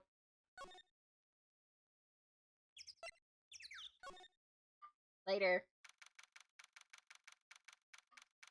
Number 28th, lodging house, first floor, Moe's room. Also, I hit the mic. Wonder whose room this is. The name tag on the door says Moe on it. There, there's your Moe. CC Takato. Eeny, meeny, miny, Moe. Ha! I guess he's not here. Wow, it's a real mess in here. My room's probably worse, though. Phoenix still thinking about the office. Oh, well, I give up. We'll have to come back later. Alrighty, let's move.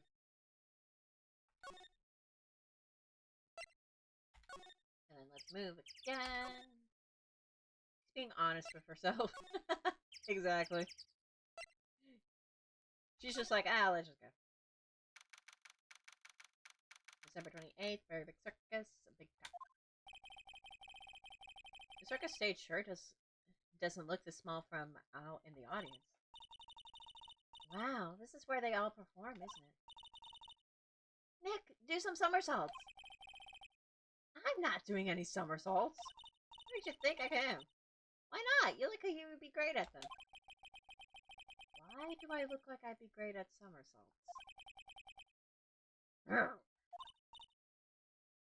Huh? Nick? It wasn't me. The tiger sounds. Tiger! He's coming this way.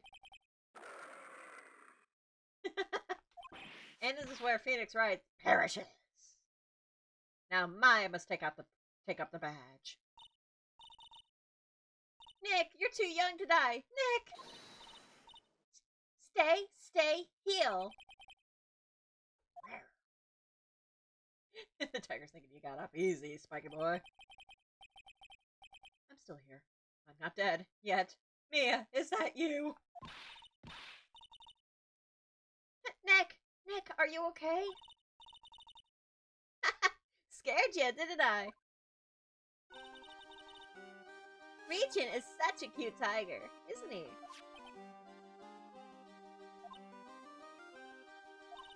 Hi, honey. What's the matter? You two sure are quiet. Don't what's the matter me? Nick, he almost died there. Huh? He wasn't anywhere close to getting hurt, let alone dying. This little tiger hardly ever bites people. Hardly. But not never. And besides, people normally never get to play with a wild tiger, right? So if you think about it, you're actually really lucky. Huh? You agree, don't you? I guess. What do you mean, you guess? Why are you agreeing with her? Woohoo! Your costume! Huh? It's cute! I want to try it on! Costume? You mean my clothes? You don't mind letting me try it on, right? I guess not. Really? You're the best! Wow, the tables turned quickly on that one. So much for the tiger thing. You can get off the hook for a lot of things when you're adorable. Oh, I forgot to introduce myself. I'm Regina Barry, the renowned animal tamer of the Berry Big Circus. My name's Maya Fey. I'm a spirit medium. Phoenix Wright, attorney at law. When you put us up next to an animal tamer, I bet we really look odd. I mean, normally, yeah. Nice to meet ya! She uses Sakura's magic wand? Maybe. I don't know. Like, I haven't watched a lot of Cardcaptor Sakura, so that might very well be a Cardcaptor Sakura reference. Likewise. It looks a lot like her Season 3 wand. Wow! Ah, that's interesting. So that might very well be a reference to Cardcaptor Sakura. I did not know that. Hey, Regina, what do you know about what happened last night? You mean the murder? Uh-huh. My dad was murdered. Oh, I see. Wait, what did she just say? I mean, her name is Regina Barry, Nicholas. So the ringmaster was your... Yep. The ringmaster was my dad. I'm so sorry about what happened to him. Why do you say that? Why do you say you're sorry? Huh? Anyways, everyone was here practicing last night. Even your dad? Yes, everyone was here. We finished up around 10 p.m. After that, everyone went off on their own. I was the only one who stayed around here. Why did you do that? I was playing with Regent. Regent? So she was with that beast? That's when the police showed up when they took me to check things out. Dad was dead. For someone whose father was just murdered, she seems awfully perky. I wish she would tell us more about her dad. So, Regina, about your father and yourself. That's incredible that you're an animal tamer.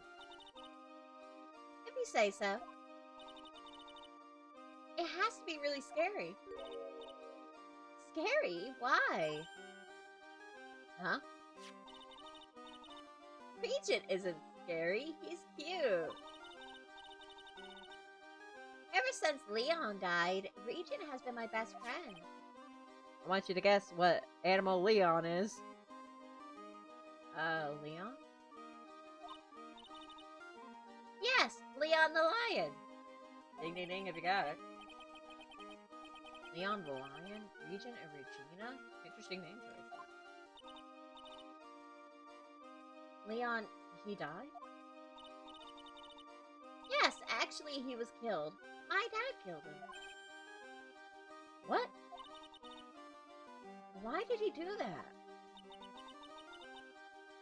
I'm not sure why he did it. It's tough not to get charmed when she looks at you with those innocent eyes. Nicholas, back off. Cosmo, just back off, buddy.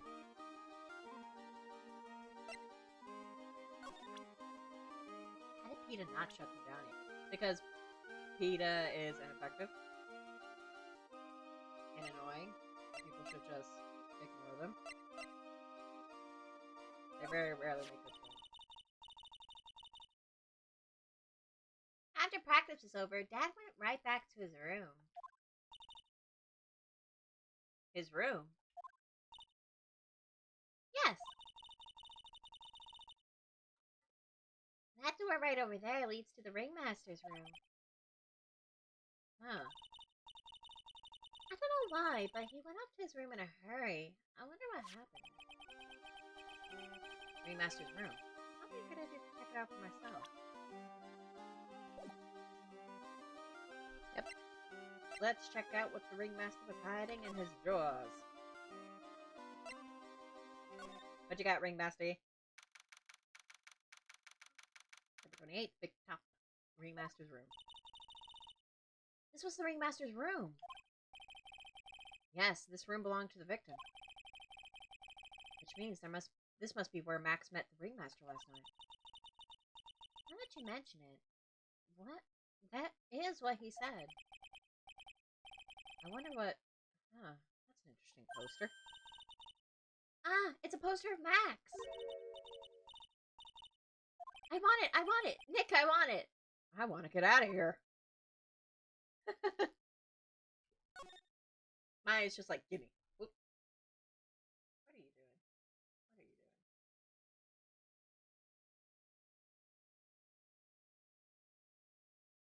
Okay, there we go.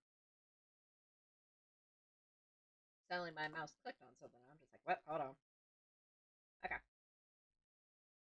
Now let's check out this poster. There's a lot of posters here, don't you think? There are indeed. So many posters that they aren't likely to miss one, are they? You criminal. Maya, we're supposed to be the honest ones around here. Why? But you didn't even notice that I took one. Ah! She already swiped one? She's good. Don't break into any place, Maya. You're incorrigible, you know that. Max G, promo poster added to the court record. Ready? And what is this suspicious looking envelope? When there's an envelope in a murder mystery game, you have to click. It's a table for guests. There are some papers scattered on top. Ah, look at this. Max's salary is written on this piece of paper. Yikes! What is it? I didn't know that a magician. His salary is incredible. She looks like she's about ready to pass out from shock. How much is it? How much is it? That much? Incredible, huh? You could say that again. This must be the paper they used to negotiate Max's salary. The ringmaster signed and dated it. Go into magic instead of college. I know, right? It's like, just learn magic, you'll be set.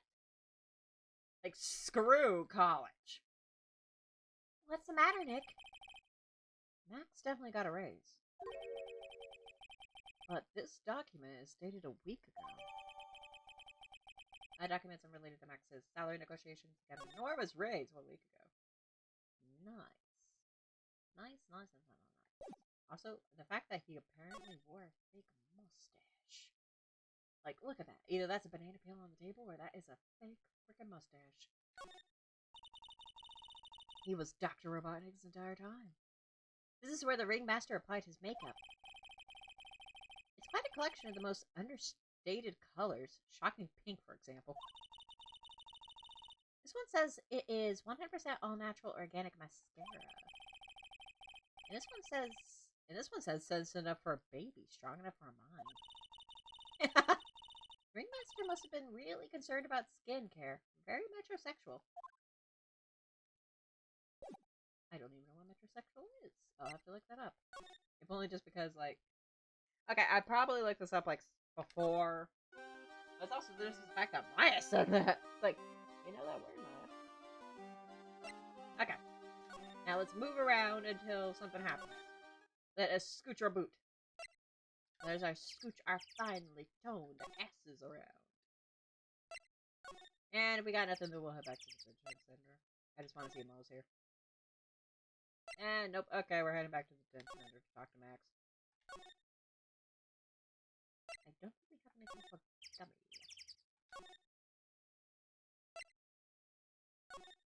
I think we got everything out of Regina. Let me go back and make up something sure.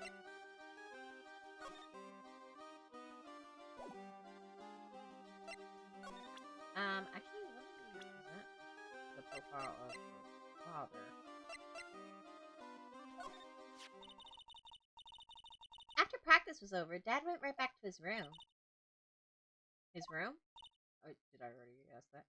Yes. That door right over there, it leads to the ringmaster's room, yeah. I don't know why, but he went off his room in a hurry. I don't know what happened. Okay, yeah. Alright, guys. My bad. Let's start from Max. It's Max!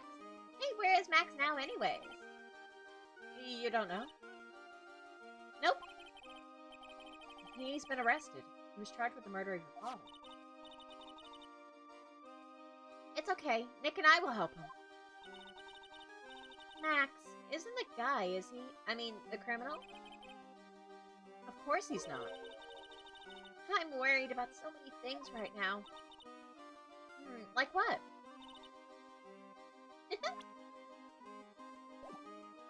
Come on, Donkey. Tell us what you're worried about, honey. And knew we had something to ask her. Regina, what's the matter? What's on your mind? What if she murdered her dad? That would be cold. That'd be really cold. I'll tell you, Maya, but just you. Ah! It's a secret between girls. Well. She's taking it all so casually. Yeah. What? Really? Yeah, like... Yeah, she learns that her father was murdered, and it's just like... Oh, really? Huh. Interesting. And then... Oh my, that's incredible, Regina! Come on, Nick, there's no reason to pout. Nick's like growing mushrooms in the corner. Don't worry about me. Regina told me that someone professed their love to her. Professed their love? Not only that, it was Maximilian Galactica! I wonder how many people have stolen one of his cars anyways.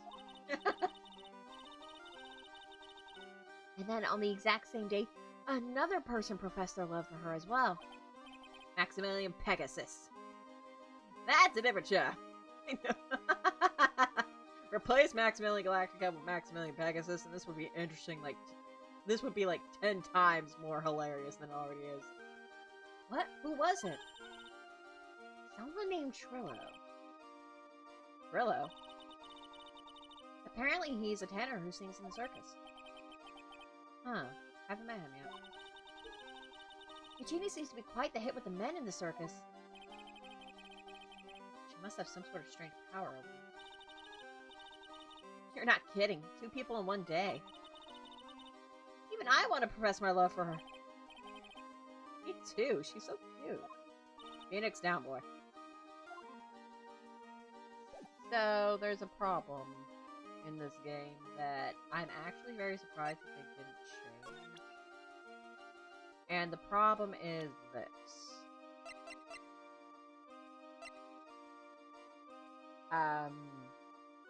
Yeah, notice something with Regina Berry's age. She's 16. Max is 21. It's a 5-year gap, which isn't too bad, but she's underaged. Yeah. So everything about concerning like the love triangle that Regina's a part of is actually kind of uncomfortable. And I just straight up don't like it. Like, God, why did you have to make her 16? I'm surprised the localization didn't make her like 18. Like, her age doesn't matter to this case, so why didn't they make her 18? Like, it still would have been kind of bad, but at least she would have been like underage, you know? It's like, especially when you calculate into her personality and all that, and I'm just like, I hate the whole love triangle section of this case. Ah! Very big circus. Circus entrance. Huh? Hey, Nick, look over there. What? There's someone over there. Excuse me. Oh, what's up, buddy? Hello? Wow, he sure is a quiet one. Excuse me. What? Huh? Me? Yes, you work at the circus, don't you? No, I'm just your everyday average Joe. Wearing a huge F-all tie. A bow tie. An average Joe who just so happens to hang out at the circus? I don't think so. Yes, I am. I've got nothing to do with what's going on here. He's lying. Like any regular person would hang around a circus. Dressed like that! Exactly. Like, buddy boy, what's your game about? I'm an attorney. My name is Phoenix Wright. I'm a spirit medium. My name is Maya. Well, I just happen to be passing by. I don't suppose you happen to be some kind of carny.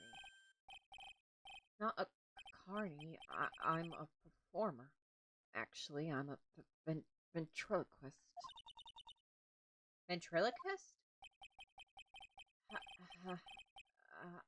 I'm Benjamin Woodman. Your last name is Woodman?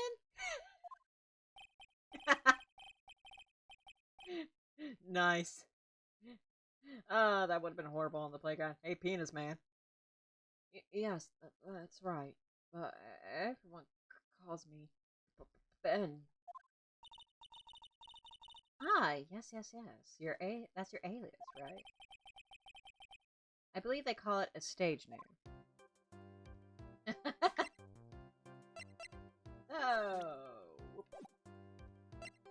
So, Benjamin. What happened? Excuse me, Ben. Yes? You mean me? What else is called Ben around here? About the murder, I'd like to talk to you about the details of it. Really? I'm just a regular guy. Normal guy. I don't know. This guy's so nervous, he's creeping me out! It's getting late, so I gotta head off. It was fun. Okay. Gotcha, Cicicado. I will be catching you up later. Hope you have a good night. Happy birthday and sweet dreams, my friend. I hope you have a fabulous birthday. Nick, cheer up. Just try and smile. Thanks for the birthday wishes. No problem, my friend. I bet you'll get a lot of good stuff for your birthday. Have fun. Hope you have a good weekend. You too, my friend. Hope your weekend is great. Bye. Am I telling us something about Max? Maximilian Galactica. Max? He's not very nice. Did he just say that Max is not very nice? I mean, you kind of might have figured that out already.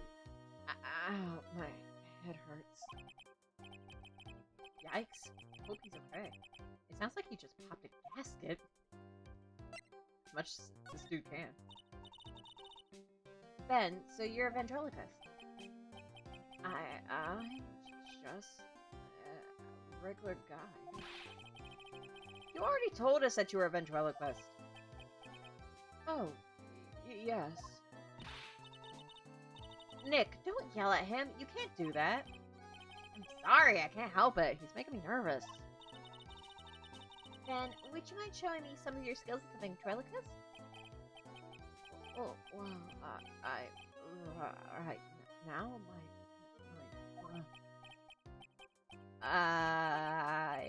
right now, he's contagious.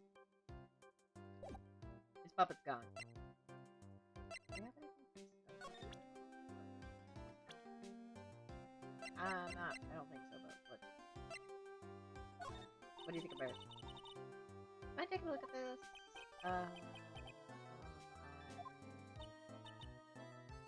I guess we want to look at that girl.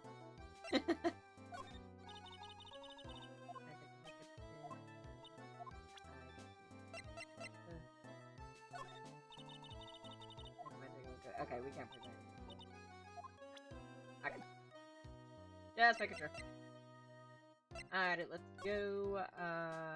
Check on Mose again since we did some stuff. And we got, Ben. I have an idea of, like, the steps we need to take. It's just when things activate. Aha! Lodging house, first floor, Mode's room. Hello, Kablamo! Congratulations! You're the big wiener! I am so sorry for everyone. The 1 millionth visitor to the room of one Mr. Mo Curls, aka me. Earplugs. Must find earplugs. To celebrate this momentous occasion, would you care for an organic grape? Just one. Did you get my joke right there?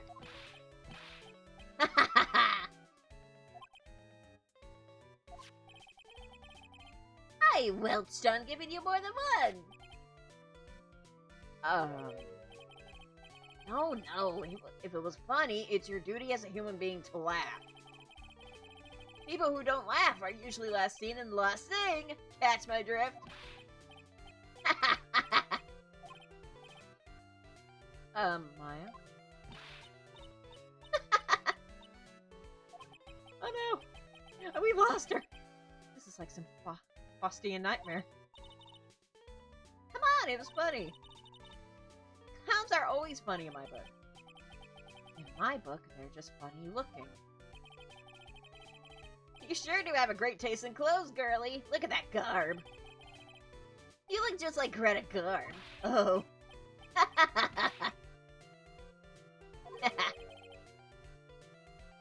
I'm going home. I feel you, Nicholas. No, Nick, you can't. You know, I can excuse a bad joke or two. But this stooge keeps laughing at his own jokes. That's what I object to. Okay, I get it. But you have to admit, he is kind of funny. No, I do not have to admit that, because he isn't.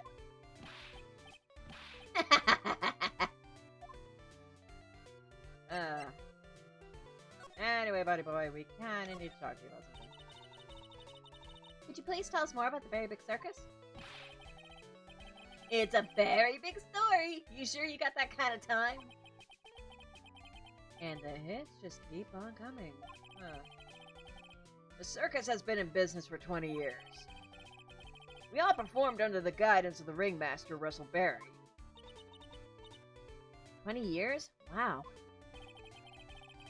Working in the circus is never easy, especially nowadays. With movies, TV, and bowling, there's just too much competition. But I love the circus. I love it too. That's why I've been here for 20 years. We work hard to keep the show running. No one sends in the clowns on us.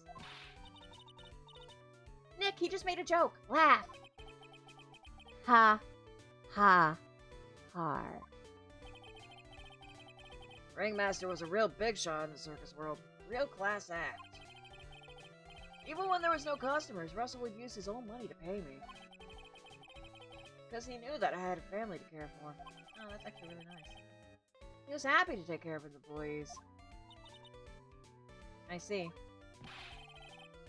How could anyone do that to such a wonderful man? So, what happened? No. Wiggity, wiggity, wiggity, what? I'm sorry, Mom. Nick was born without a sense of humor. Don't worry about it. How can you fault someone for being born that way? I was just born that way, as Lady Gaga would say. Let's talk about that. Let's see. Must have taken place around 10 p.m. last night. After rehearsals were finished, I was tuckered out, so I came back here. After I went to bed, that's when I caught a peek of it. Caught a peek? Of the crime. Just as we suspected. This guy's the eyewitness to the crime. The Ringmaster was truly ahead of his time. He would always add new elements to the show. New elements? When you've been a performer for a long time, your act starts getting a bit stale. Huh. I realized that even my act can get a bit long in the tooth. Sometimes my jokes can be a bit, old-fashioned. You keep making puns. A bit long in the tooth. But that make-believer takes things too far. Make-believer? The magician. The one that thinks he's all high and mighty. He had the gall to say to me, "You're one of those funny types, right?" What does he mean, one of those? Well, the joke's on him now. On him? Yep, he got on everyone's nerves. The day of the murder? Go ahead. Nope, no way. Just forget I said anything. I bet he's still hiding something about my house. Okay, what you witnessed?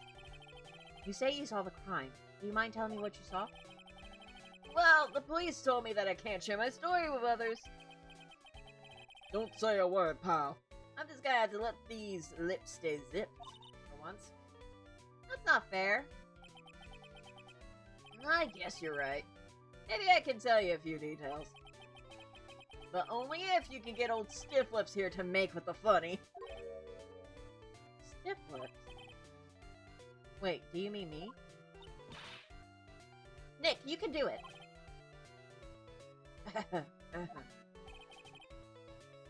What's the matter? Just getting ready. Okay. Do you know why I, Phoenix Wright, am a great lawyer? Because I'm right all the time.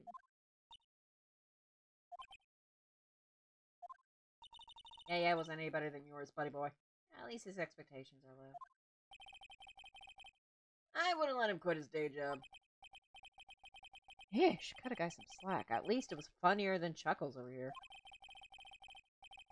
It wasn't the greatest joke I've heard, but you did try, so I'll tell you what I saw. I'm sorry he's incapable of being funny, Mo. I don't know when he's sassy. I think Phoenix is very funny. That night, once I had tucked myself into bed, I heard this amazing noise. It was incredibly loud. It sounded like a giant thwomp. Once I heard it, I jumped out of bed. That's what I saw.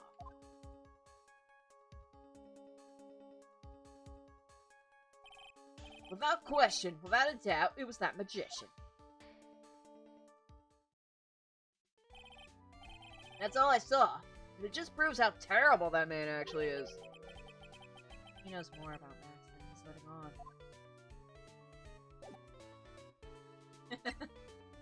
I don't know if we can present anything else because we did get a lot of stuff.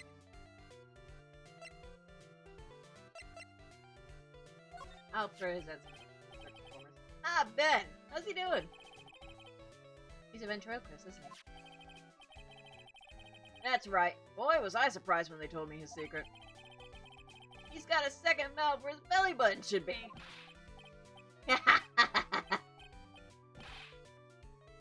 Just kidding. Ben wouldn't tell me a single thing about the murder. Nah, that's a simple problem to solve. He won't talk if he doesn't have his puppet Trillo. Trillo? If Ben doesn't have his ventriloquist puppet, he'll barely get a word out of him. Really? Master and puppet. I've been friends with Russell Barrier since even before the circus began. He was so selfish. Selfless. He always thought about others before thinking about himself. Yeah, I'll find a way to return the favor. He always took such good care of me. I wish I would have thanked him more than I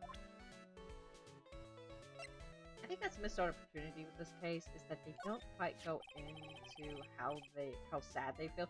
Because Regina barely reacts to the death of her father, and Bo seems to be the only one that really appreciates him, and Trillo and Max are kind of caught up with their own stuff. Which is kind of sad. And that's the Ringmaster's daughter, Regina. Ever since she was a little girl, she's been watching the circus performances.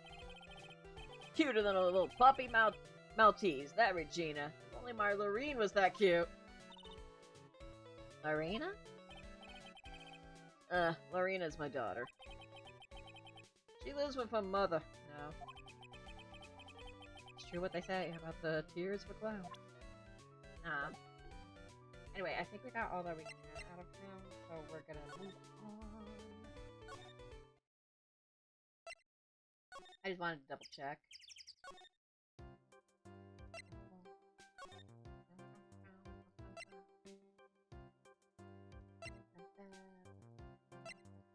I know that we're supposed to get something else out of him. Let's get to the detention just in case. There we go.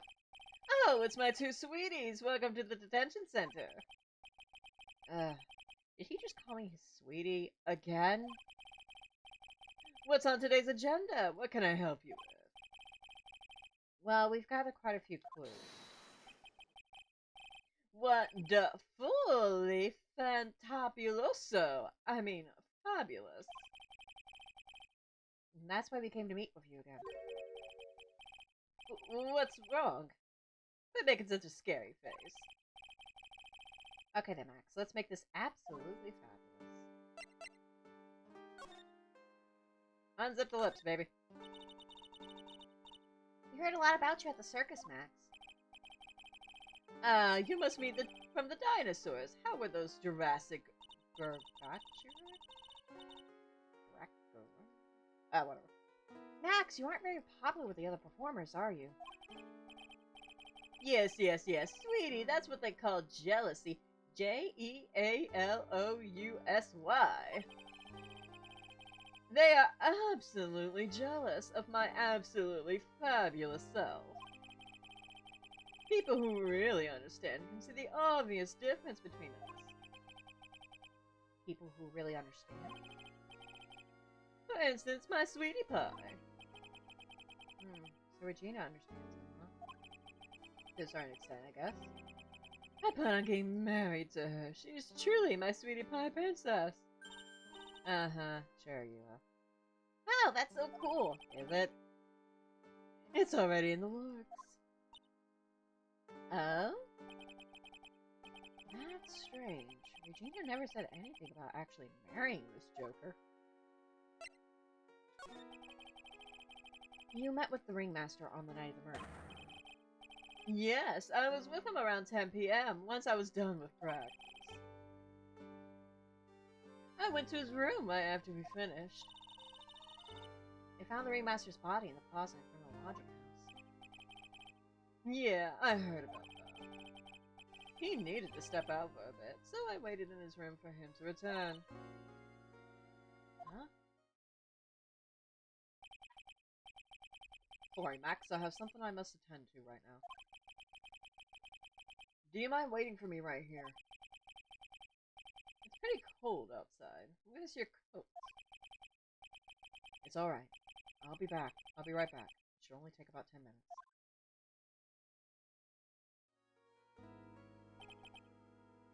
And then? I waited for him. But he never came back. Did he go to the plaza where the body was discovered?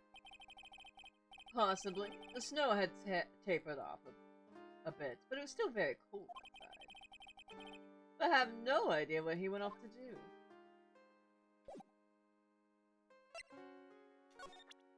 Okay, what do you think of the other circus performances? I can't believe a guy with that ugly mug is after my sweetie pie princess. Especially after she has eluded my charms for such a long time. And you sound really weird there. There isn't much you can do about that, right? You haven't even been truly in love, have you? When you are truly in love with someone, you'd be jealous of the mirror because it traps their image inside. Okay.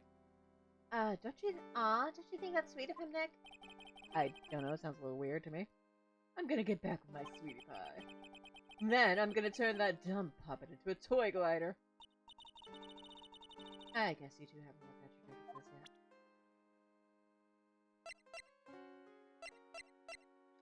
So, I don't think we can talk to him about his little secret yet until we reveal something else. Something else we need to act.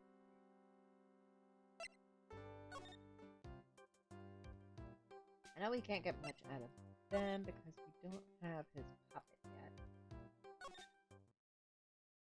Also, I think he's done with Gumshoe, yeah.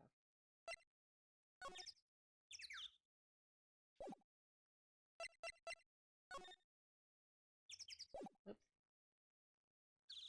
I meant to present. That wouldn't be relevant.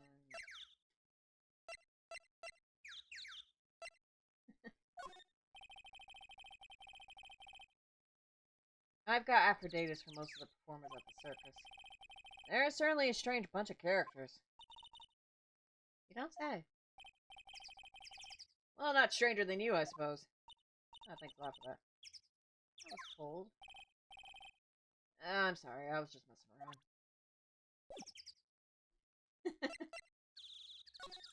around. Yummy.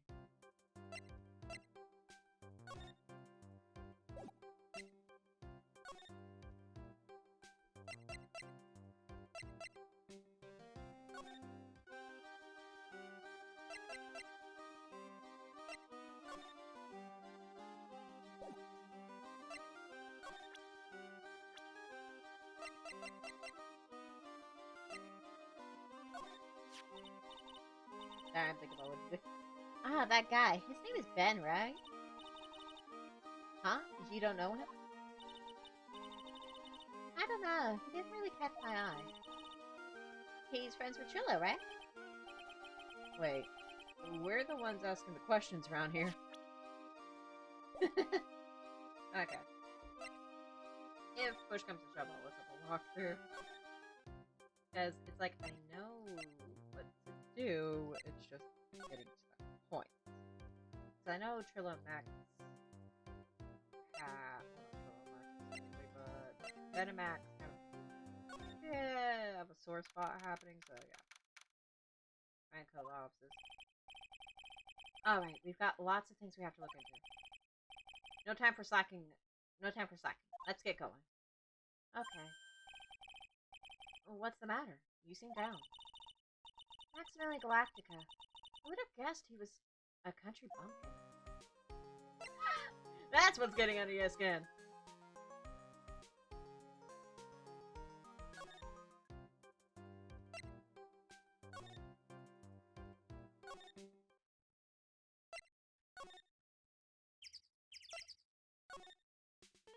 Max portrait.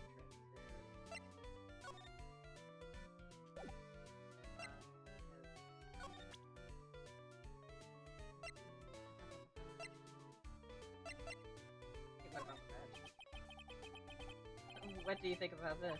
Anything come to mind? Ah, you want some advice on your development as a comedian, right? I see. Well, this is what you do. When you tell a joke, imagine everyone's wearing underwear and dancing La Banda. I think that's enough advice. Nick, he was giving you good advice. Don't be so close-minded. Ah.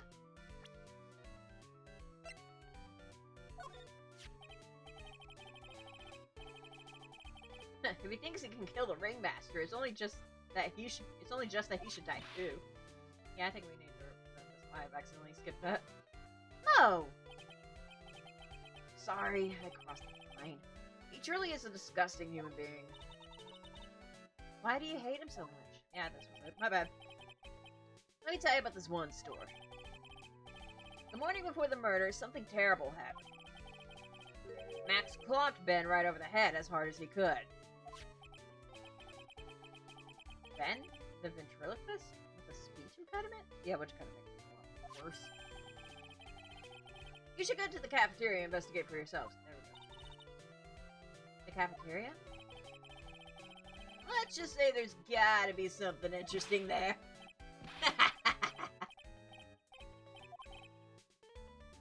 Ah, yes. The Very Big Circus is very big, isn't it? You should always carry a map with you to get around. Ah, thank you. This is an atlas.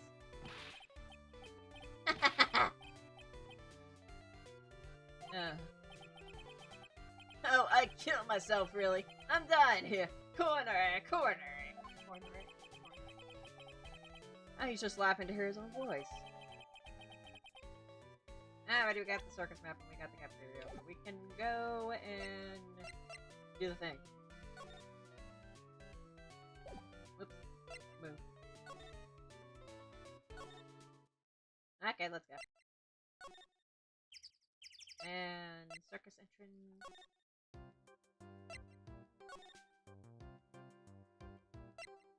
Big time. Now we can enter the cafeteria. It's open. Ah, not the circus entrance. How exhausting. Let's go to the Big Top Circus Cafeteria. December 28th, Big Top Cafeteria. Ew, this place is gross. This must be because of last night. I didn't have time to clean up after dinner because of the murder. That reminds me, what was it that O said? He said that yesterday morning Max clonked Ben over the head here. He also said that there's gotta be something interesting there. Nick, what's gotta be interesting? Don't ask. Huh. Let me see this work about. Ooh, what's this? It must be a juice bottle or something. Is it grape juice? Ah, watch out, Nick. There's broken glass all over the floor. A broken bottle just lying in the middle of the floor. Do you think it means anything? There's gotta be something interesting there. Huh? It looks like we're going to have to go back and meet with him. Him? With Max. Also, what's this thing here? What's this table? What's up with this, Maxie? This is strange. There's nothing on top of the stand. Look here, Max is written on it. It must be his VIP stand. VIP table. Isn't it a bit small to be a VIP table? You won't be putting a 10-course meal on this. Well, he could still eat hamburgers, right? I guess. Alrighty, let's go and meet up with our favorite magician.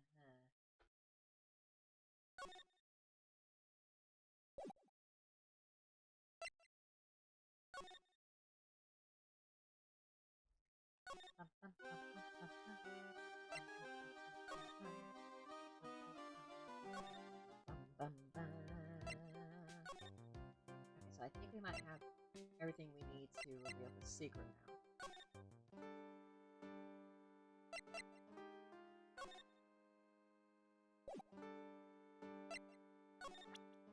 Alrighty, Maxie boy. Let's do this.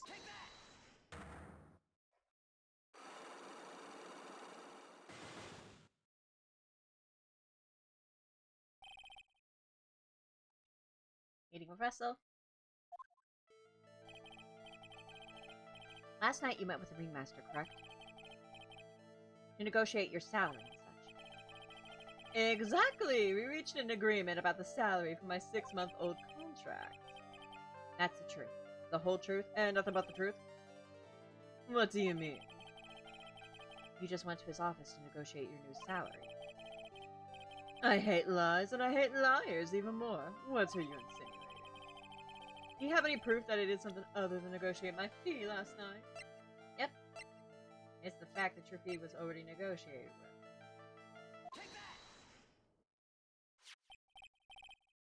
with. That's... It was on the table in the ringmaster's room. You weren't lying when you said that you received quite a raise. Is there a problem with being well compensated? Not with the compensation, just with the date. This is dated a week ago. Max, you finished your contract negotiations a week ago. Fabulous! Alright, I'll tell you the truth. That night, the ringmaster called me to his room. He called you? Why did he do that? Sorry, sweetie, that's private. The ringmaster called him. I wonder if there was some sort of problem. Max, perhaps you could share with me what you two talk about? Well, not if I don't have to. Isn't this why the ringmaster called you to his room last night? It's because he had assaulted Ben.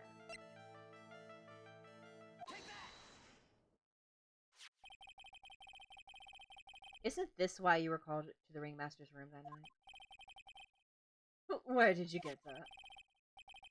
The cafeteria. But you already knew that, didn't you? Of course. It fell and broke on the floor. He's still hiding something else. Mac? What is it, my sweetie? It didn't fall and break on the floor. You used this bottle too. And I think it was the profile of Ben.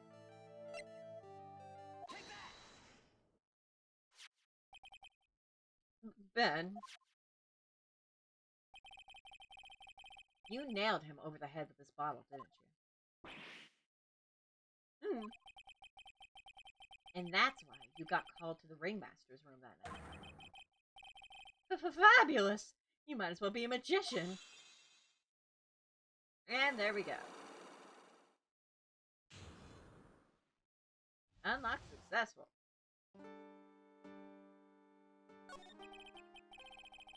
The truth is, yesterday morning, during breakfast, we had a run-in. You mean you had a fight with Ben the ventriloquist? You could put it that way. Why did you fight with him? Ben seems like such a quiet man. We fought about my sweetie pie. You mean Regina? That ill-bred creep told me my sweetie pie princess that he was in love with her. Would you put up with that? Ill-bred? Are you talking about the same Ben? Or he was in love with her? Are you sure this is Ben we were talking about? All I can say is that he made me mad, and I had to tap him on his hard head. That's when the ringmaster called me, and I realized that it was my chance. Your chance? That's when I went to his room, and I laid it all out on the table. I asked him to let me marry my sweetie pie. What? The ringmaster told me that it sounds good to me. I don't know now. That's why my sweetie pie is my sweetie pie. Also, going to the father seems weird. And no one else's. So weird. I see. Since Ben was causing me so much trouble, I realized I had to shut him up. Shut him up? What'd you do? What did you mean by shut him up? You don't know, do you, my sweeties? Trillo can't say a word, not without that. Trillo? The puppet, the ventriloquist puppet. His real name is Trilloquist. Like ventriloquist, But a puppet doesn't talk. I know, that's why I hid it. Before the police came and took me away, of course. If that puppet started flapping off at the Balza, I'd be screwed. Balza? You hit him? You mean the ventriloquist's puppet? You are so smart, sweetie. Where did you hide him? What, sweetie? You aren't thinking of trying to add him to my defense, are you?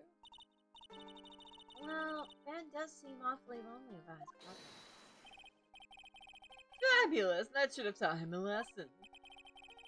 Okay, I hid Trillo in the ringmaster's room. You don't mind going there and getting Trillo for me, do you, my sweeties? No problem. Not at all. Thank you, Max. Sure. You know, I can't stand to see my sweetie pies in jail. And don't go hiding puppets. Alrighty, let's go to the ringmaster's room and get the damn puppet.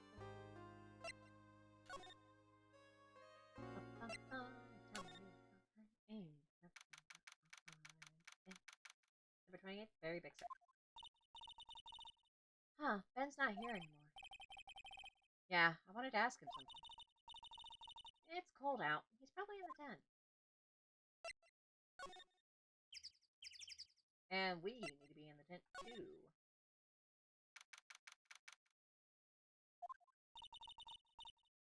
What do you think, Nick? I wonder if we've been making any progress. I mean, we've been going at it for a bit, so we have to. Don't be so negative. Of course we're making progress. But everyone loved the ringmaster. And there's no sign of footprints on the scene. There's still a lot of mysteries left to be solved. Definitely. Of course. We just got started on the case, after all. And now Regina isn't here. I'm not seeing how that's related.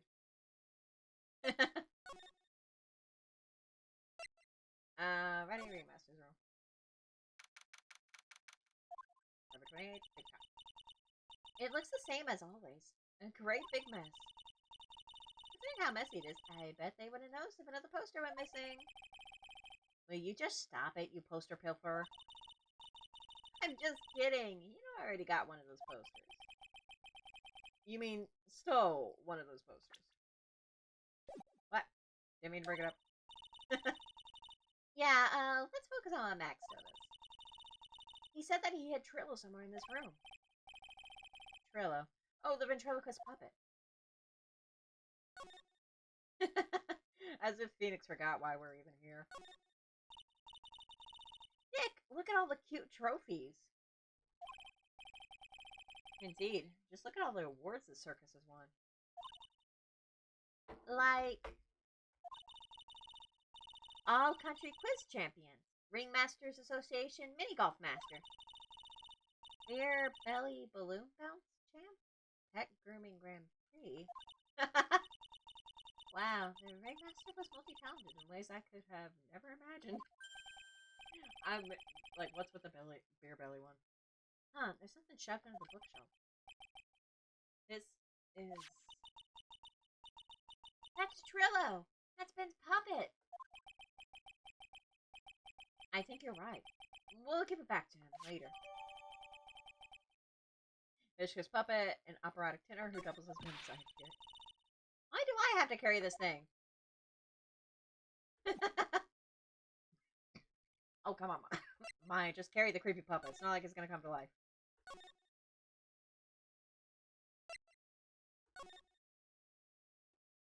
Circus entrance?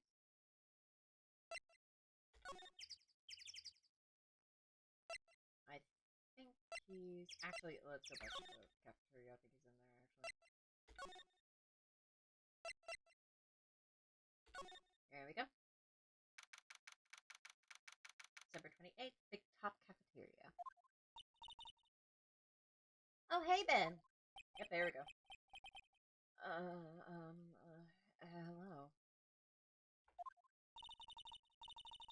Hello to you, too. It's awfully cold today, don't you agree? I do indeed. This conversation is going in so many different directions. Don't you think it's cold, Nick?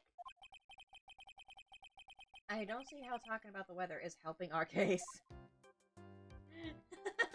I just like, I just want conversation. Any conversation, damn it. Okay, Ben, here's your puppet. Now talk to us. Ah, Ben, this is yours, isn't it? Yes, that's mine. Here you go. Triloquist, return to bed. Alright, Maya, let's get going. It's that time, isn't it? See you around, Ben. Okay. So, Nick, where are we going next? Let's see. Maybe we should go talk to the clown once again. Hey, wait! Who said that? What are you looking at? I'm right here, you blind wench. What's your problem anyways? Don't you know how to properly greet someone? Ben? Is that you,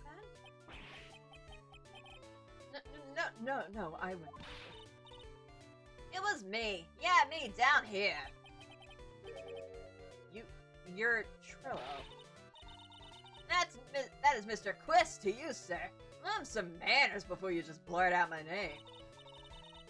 Now, try speaking to me again, but this time with some proper respect. Not again. Yeah. Mr. Quist? Is that better?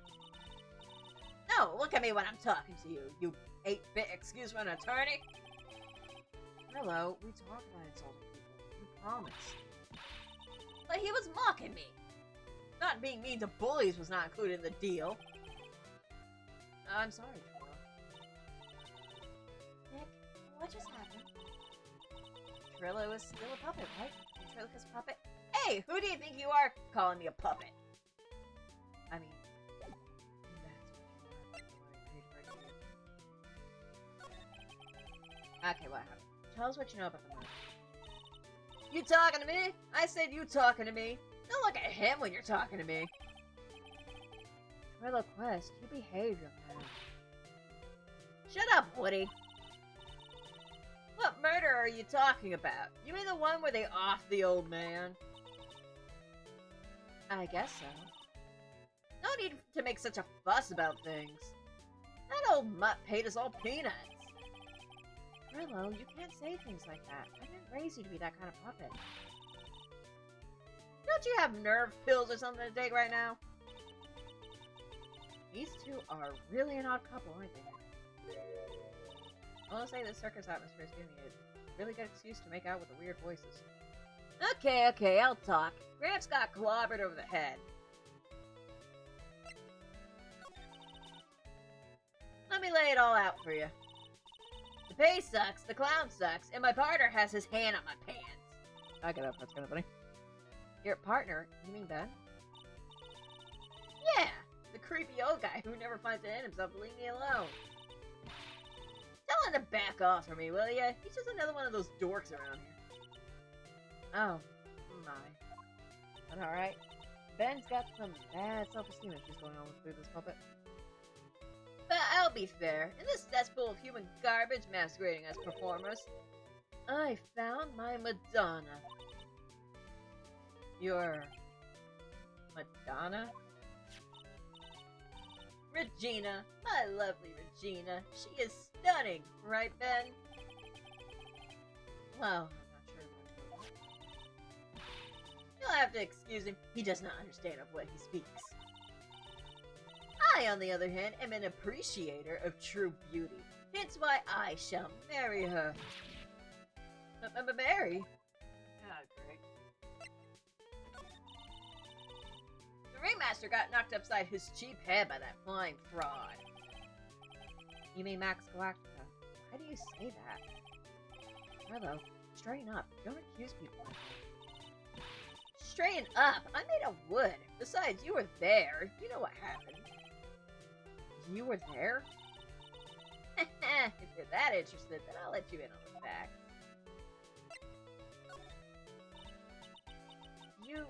You're going to marry Regina? Yeah, we're kind of buzzing all over the place, but yeah.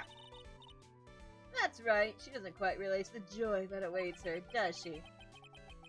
I think I'm beginning to see why she seemed troubled. Well, she... I don't care. It's my choice, not hers. We're getting hitched. Okay, you weird-ass rapey puppet. I know you think that, but what? I gave her a special gift. I gave her the wonderful gift of song. You gave her a song? Well, I am a renowned tenor.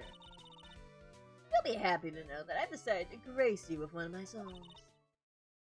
Me, me, me, me. I want you to touch me. I want you to kiss me. I want you to... The rest is private. I don't want to fucking know. You damn creepy. You weirdo. Oh, the melody is pretty good. But those lyrics, I think they need a little work. Who asked you? I'm the artist here. Thanks. Now that Trillo's here. Now that Trillo's here, I mean you can talk normally now. Hey, buttface! Ah! You must be looking forward to tomorrow, aren't you, Mr. Ambulance Chaser? To be fair, Phoenix has been in more ambulances than he has chased ambulances, I believe. You know, it's time to get rid of that pesky magician once and for all. Trillo? Enough jib-jab, let's get to the court already. It's tomorrow, you gotta wait, buddy. Hey, wait a sec. Nick, what's going on? You don't want to know, Maya. You don't want to know, Sweet Pea. He's a witness for tomorrow's trial.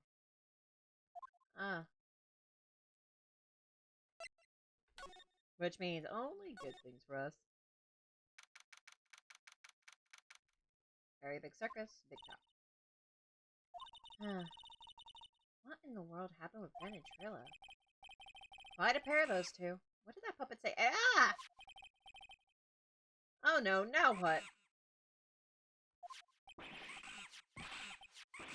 We're getting assaulted by a monkey.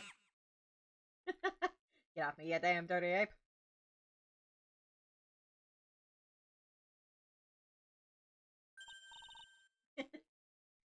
Hey, welcome back, Nick. You ain't dead. It's that monkey. Ah, my badge! That monkey stole it! What?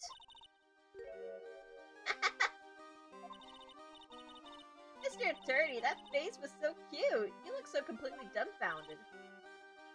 Regina! You! That monkey! Hey, no need to get us angry, okay? But my attorney's badge. Don't worry, I'll help you out. Okay, if you say so. I'll get my badge back. How can I flash it? How will people know? By the way, the monkey's name is Money. Money the monkey. His name is Monkey? Money? So what about that ape? The monkey is called Money. Yes! Well, the rich ape just stole my attorney's badge. Mind if I get that back? I'll see what I can do. Even I have money problems. Ha ha ha, I get the joke. Huh? Whenever Money sees something shiny, he takes it back home. That's pretty funny. Well, I guess I'll just have to find out where Money disappeared to. I think that's your best bet. You should probably ask Uncle Mo. I know. Huh? You don't know? Well, Money isn't exactly someone I'm on friendly terms with. What? He's not really the kind of animal I work with, even if he does need taming. Oh, I see. Go to Moe's, huh? I guess it is time that I revisit that goofy clown. By the way, you're gonna marry a puppet? You mind telling us about Ben? Ben... You mean the guy that's always hanging around with Trillo? What do you mean, hanging around? Well, he was there when Trillo told me that he was in love with me. Trillo told you he was in love with you? Yes, he did. Kinda cute, don't you think? He's so smart, and he's such a wonderful singer. I love him. But what about Ben? What about Ben? He's got nothing to do with me loving Trillo. Like sand to the hourglass, so are the days of the circus. Everyone's just like, okay. Regina, you were proposed to, weren't you? Proposed to? Nope, that won't be for a while. Huh? Really? That's strange, isn't it? Yeah, Max and Trilla both said otherwise. They said they asked her for her hand in marriage. Ah, but Max only talked to the ringmaster about it. Like an old-fashioned weirdo. I forgot about that. He asked the ringmaster for her hand. So I guess Trilla hasn't asked her directly yet. What? He's going to propose to me? I'm so confused. How about you, Maya? Huh? What? Who do you think I should go for? Max or Trilla? Neither. You go for neither, honey. That's the way it should be. Wait. You do realize that Trilla is a puppet. I don't care that he's a bit stiff. Oh boy.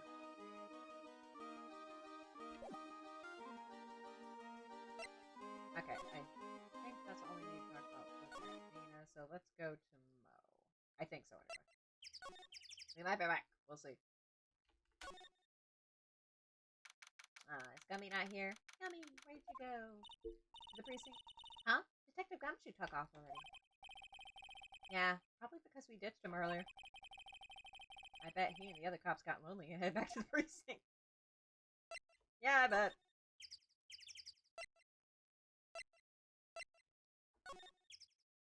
Alrighty, Moser. December 28th, lodging house.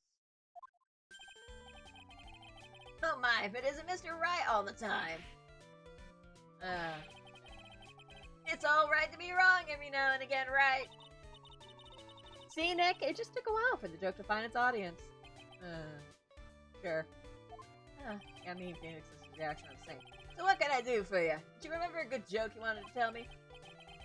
Pull up a chair, or maybe just pull my finger. And let me have it. We're going to get the same sound effect either way, aren't we? How'd you know I put a whoopee cushion on the chair? You really know what it takes to be a clown, don't you?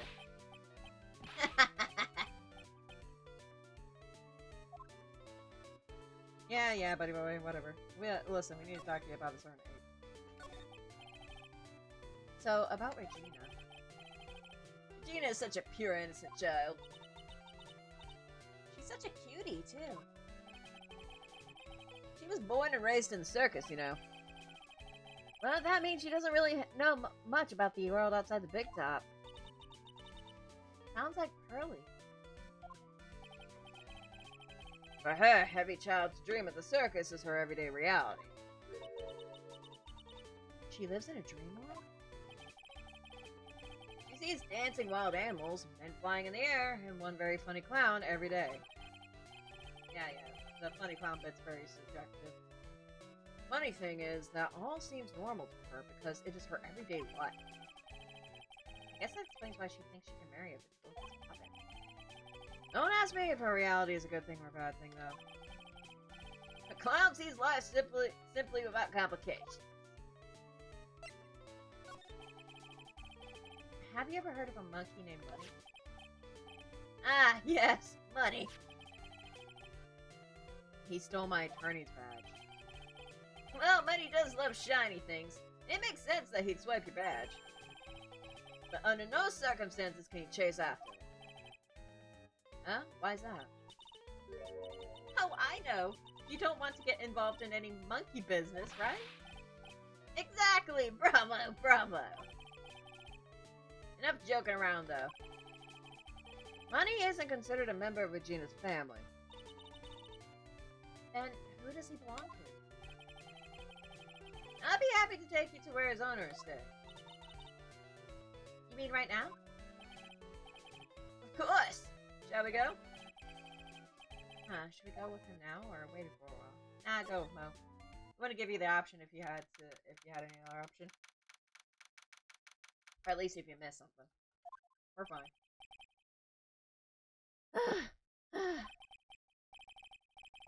This is it! What's wrong, Mr. Wright? I can't breathe. Don't be such a wimp. You only had to climb 2 flights of stairs. Anyways, this is the place. Acro's room. Acro? He's an acrobat. Seems like he's not around today. Eh? There's a big pile of junk over in the corner. I don't think it'd be wrong to assume that Phoenix's stuff is over there too. Just be careful to make sure you got the right stuff. Thanks, Mo. See you later. Monkey who takes care of Acro happily gathers all sorts of shiny objects. Alrighty, let's get our badge back. Nobody would know we were attacking. What about it? Holy cow! There's a fork and a mirror. Everything's shiny. There's even a really cheap-looking knockoff wristwatch. I think I know who that belongs to. Look at this. It's a trophy. It's really heavy. Nick, I found it. Your badge. It's right here. This is my all-important church badge. Shows I'm a defense attorney. Thanks, you really saved me. Huh? What's the matter? Did you find something? Yeah, check this out. It's a ring! There's something engraved on it. From T to R. Cheap ring with an eerie sparkle. From T to R is engraved on it.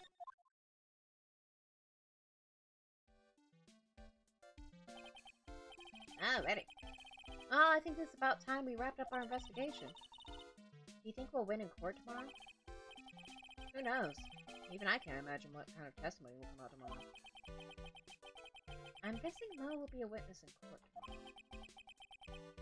Mo and maybe the puppet. Don't worry, Nick. No matter what, we still got a magician on our side. That's good, because we might need some magic tomorrow. To be continued. Whew, got done with the first investigation. That took longer than expected, but at least we got it done. We have started on case number 3 of the second Phoenix Wreck game. Woo.